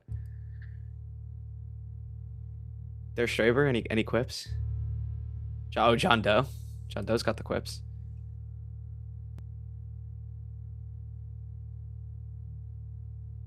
Oh, Der Straber says, actually had good success using Imagine to generate game sound effects, like footprint sounds on different floor types. So does Imagine generate, like, can it generate just the audio, or does the audio come with the video and then you, like, strip away the video somehow? Because procedural sound effects are really tough. Like, certain sounds lend to procedural. Okay, like TV static would be the dumb example. But I am always looking for ways to get good sound effects. Although I have to say, I have done the process of just like going for like a small game, like going out and recording sounds, like some out in the world, some just like, in a quiet room. Like, I think it's like one of the things was like a coin pickup. So you had a bunch of coins and we're like dropping them near the microphone. And it was actually so much fun to like record and create the sound effects. So I don't necessarily need like a sort of sound effect thing, but for the space game, I need like a ton of sound effects. So, while procedural would be ideal, it's just not cutting it on certain sounds. Like footsteps, you said was an example. Yeah, like footsteps were like mid on the procedural. There was worse, there was better.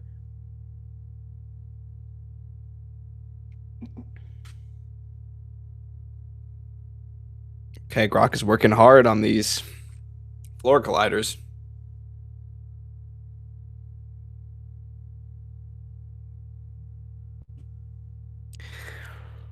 It thinks it's because it was like a slab.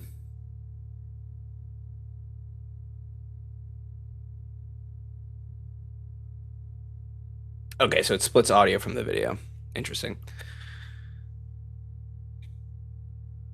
I think it'll be interesting to see how over time these diffusion tools, like whether it's like an Imagine or a Dolly or a Sora or Suno or whatever, like what their spot is and what their place is in like these long running agents.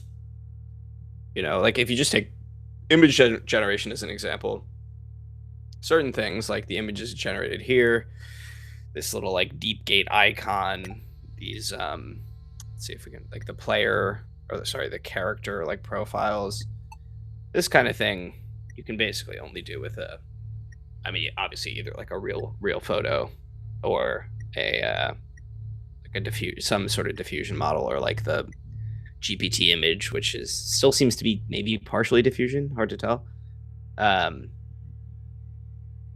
But you couldn't do that with something with like SVG or with like just like raw Photoshop MCP even, and no base image. So it'll be interesting to see how like, yeah, where do these like diffusion, or sort of like, diffusion is just like a shorthand for me at this point. But like, yeah, like I guess like non-transformer. Yeah, but GPT image is partially transformer. So like, yeah, non-LLM maybe. Non-language strategies towards generating images and videos and other sorts of content, like, have their strengths, also have their weaknesses. And then as the core like reasoning of the models get better, then we're starting to see like, okay, do you really need to use a meshy, or maybe you should just be sending codecs into Blender, right? So it'll be interesting to see how those things balance out.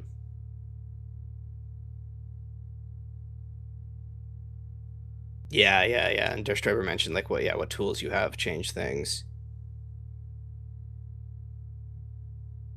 Yeah, FFmpeg is huge.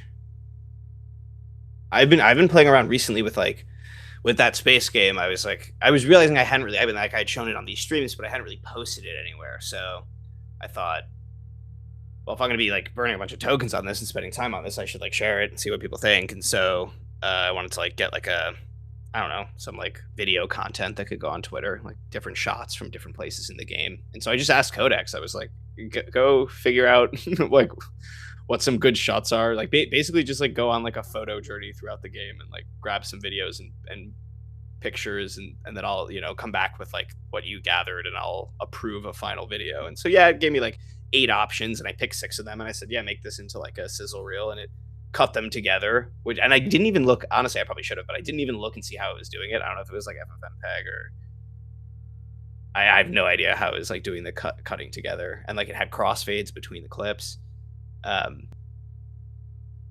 But it also did take quite a while, right? Like I do wonder if like, all right, I'm actually pretty confident that if it had like, I don't know, the equivalent of like iMovie or like Premiere or something for like, 4 LLMs, like some like CLI, like I guess maybe that's Remotion, something like that, like some like CLI first, agent first video editor, that it probably could have gone faster because it wouldn't have had to like build everything from scratch. But hey, it got through, made it through the process. And the video it sent me, I just like posted on Twitter with a short caption, got 10K views, so we'll take that. Good job, Codex.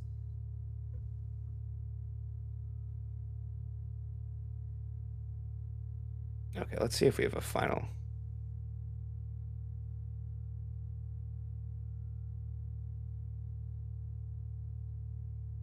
Okay, it claims we're ready. Oh, and suddenly I'm on the roof.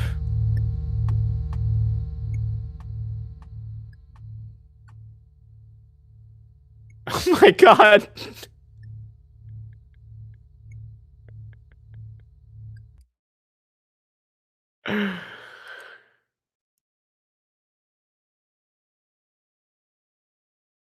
I want to make sure I actually got like a clean reload there, but I did see it hot reloading, so it's like not looking the best. Okay, so it's its attempt to fix the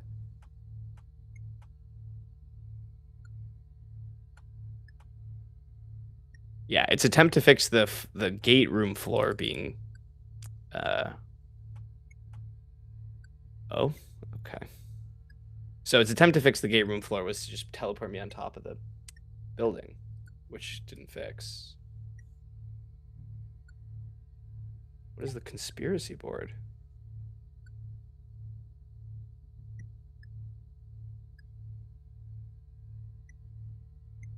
Oh, look, these are like quests, it looks like. You collect, it's got like some system where you collect evidence.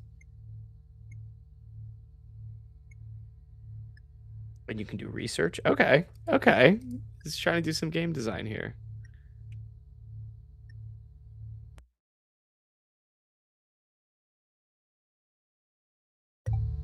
I'll give it one more shot to see if I can somehow clear the...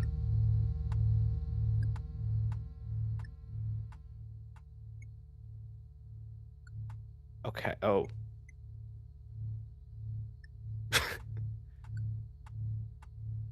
Okay, so I made it to the ceiling. No.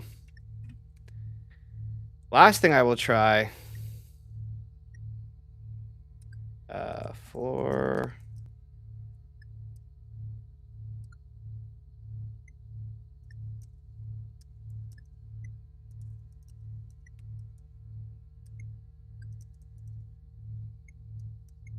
Okay, so I'm asking it to add a fly mode. I just want to see what happens if I go through the portal.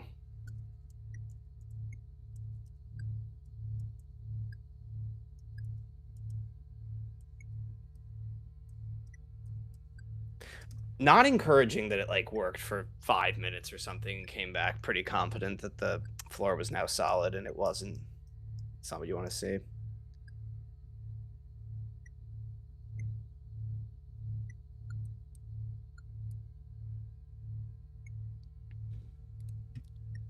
I'm also curious what these little like background, I don't know what to call them, beeps and boops.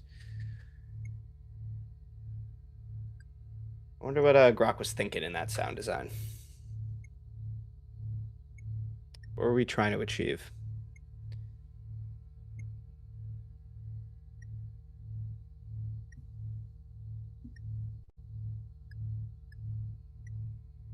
Also, for anybody paying attention to news about the new banked reset in Codex, there was a Tebow tweeted 15 minutes ago. The banked reset will be here by 8 p.m. PST for all paid users of ChatGPT work in Codex. Do with this information what you may. I don't really know why there's that ominous do with the, like, a banked reset doesn't mean I'm going to suddenly burn my whole quota.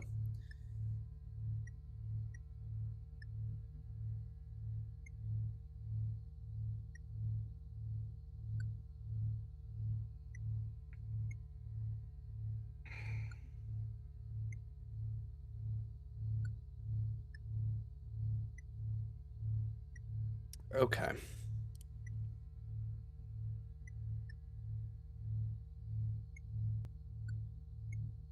It's working on fly mode.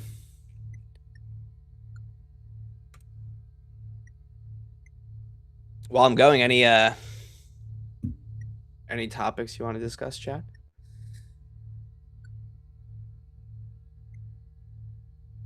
I need somebody to step up as co-host since I'm alone here.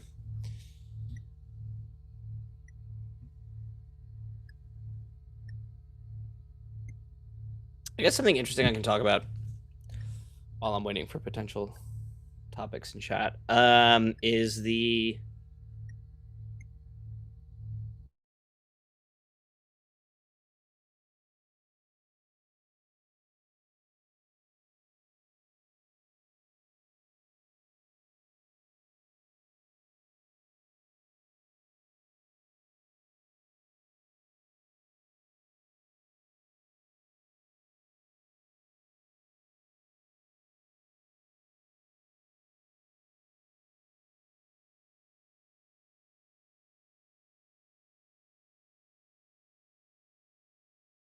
around the like it's making its own photo mode in the game basically, but then it also has to make its own like tools with which to make videos.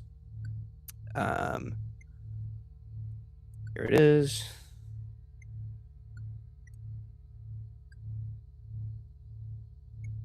I will switch over to the full window.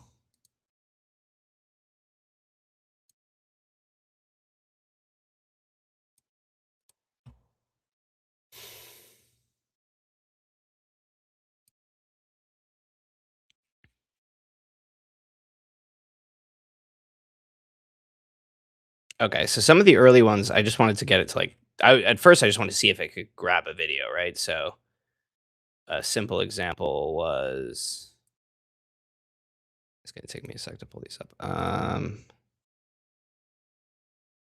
Here we go. So a simple example was this. Like it was just like a, I wanted like a sunset basically. And I was like, okay, so you can go in, you can find a location, it can, record a video, actually make sure it's getting decent framing. So then I thought, okay, what happens if I ask it for like more of an explainer video, like something a little bit more technical, something you might see in one of those like YouTube coding adventures, right? And with very little direction, just kind of like make an interesting explainer video for how this all works. It generated this like multi-stage animation for how the planet is generated, like using the actual terrain generation code in the repo or like some version of it. So that was pretty cool. Like, yeah, like recording videos in engine, making content to promote your game is easier than ever now because the agent can kind of do it. Let's see if there were any other cool ones that came out of that.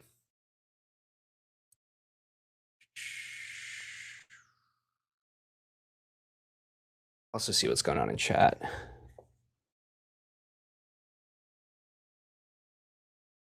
Kaiko says me freeze.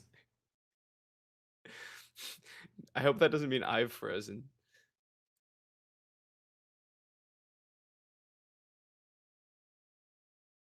Me freeze. That's pretty good.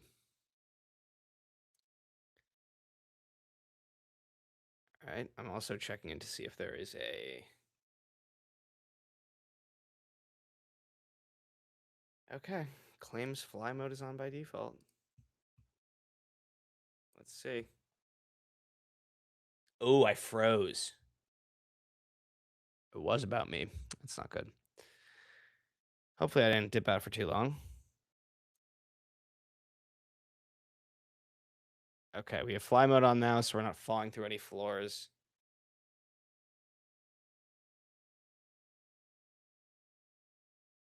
Oh, So Crates, which by the way, great name.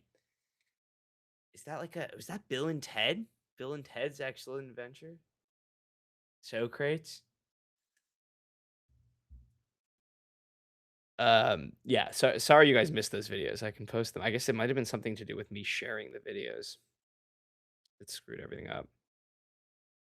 Oh, this is cool. Yeah, look at this like random computer graphic. Like it's very like in universe, like a little world building. Very, very 90s sci-fi green LED type of situation. I like it.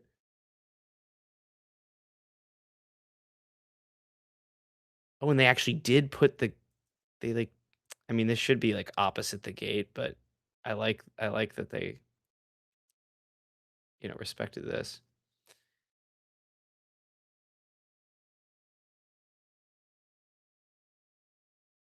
Okay, John Doe is looking to get a gaming PC. So you're saying how much it costs is making you anti-data center? Yeah, I think that's super true. It's tough these days. I mean, it even felt like, yeah, because I got my PC. Imagine what it's like now.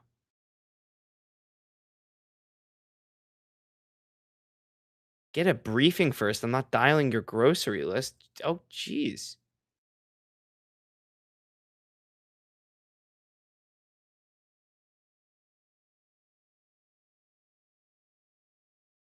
Okay, I need to find the briefing.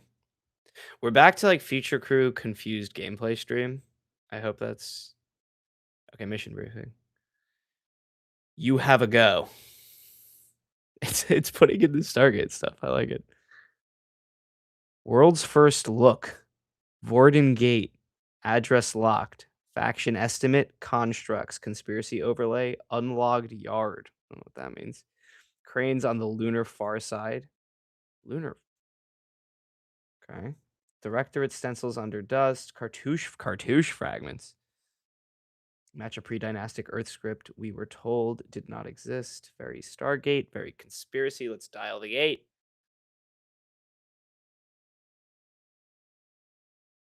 Oh, I'm missing the process. Hey. Okay. Okay, that was fun. It did the actual chevrons. All of them are lights, by the way, which is why I'm getting such shit frames. Oh, that's... Oh, wait. Uh-oh.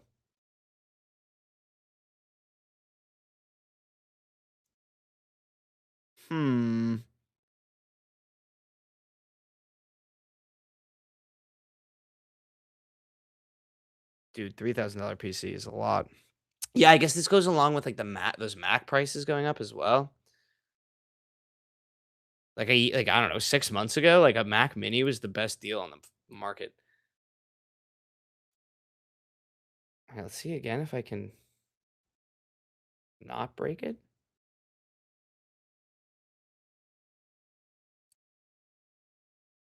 I don't like that you dial the gate from far from the gate. You gotta see it. Dial the gate from up here, right?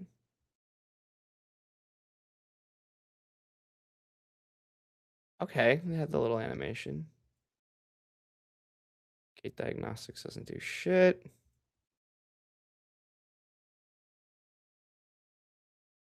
Really?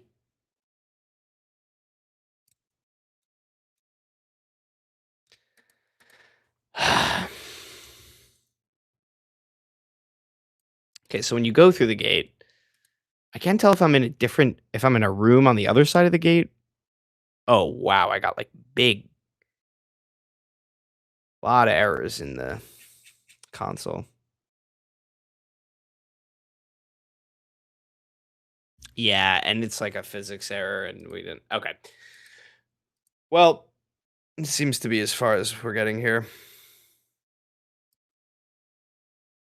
Anyways, thanks for bearing with me, guys. I'm sorry that we didn't get a more exciting. Like I was really chasing that feeling of like the first Stargate episode, or like we had one recently. I think that was pretty impressive. Was that GLM that kind of knocked it out of the park? Something.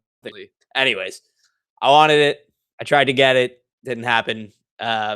Maybe I'll send this like when I go off to get dinner. I can like send it in the background. If I get something good, I'll open source it, get it up online for y'all. But regardless, thank you all for joining. Yeah, and sticking with me and keeping engaged in the chat after everybody else left me on the stream.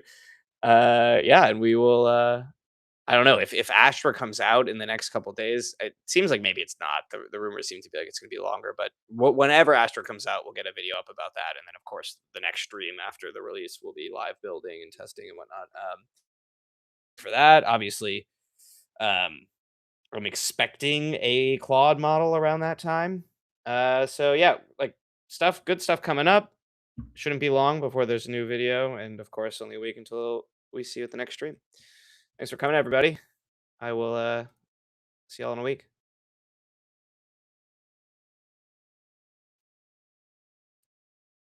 Peace.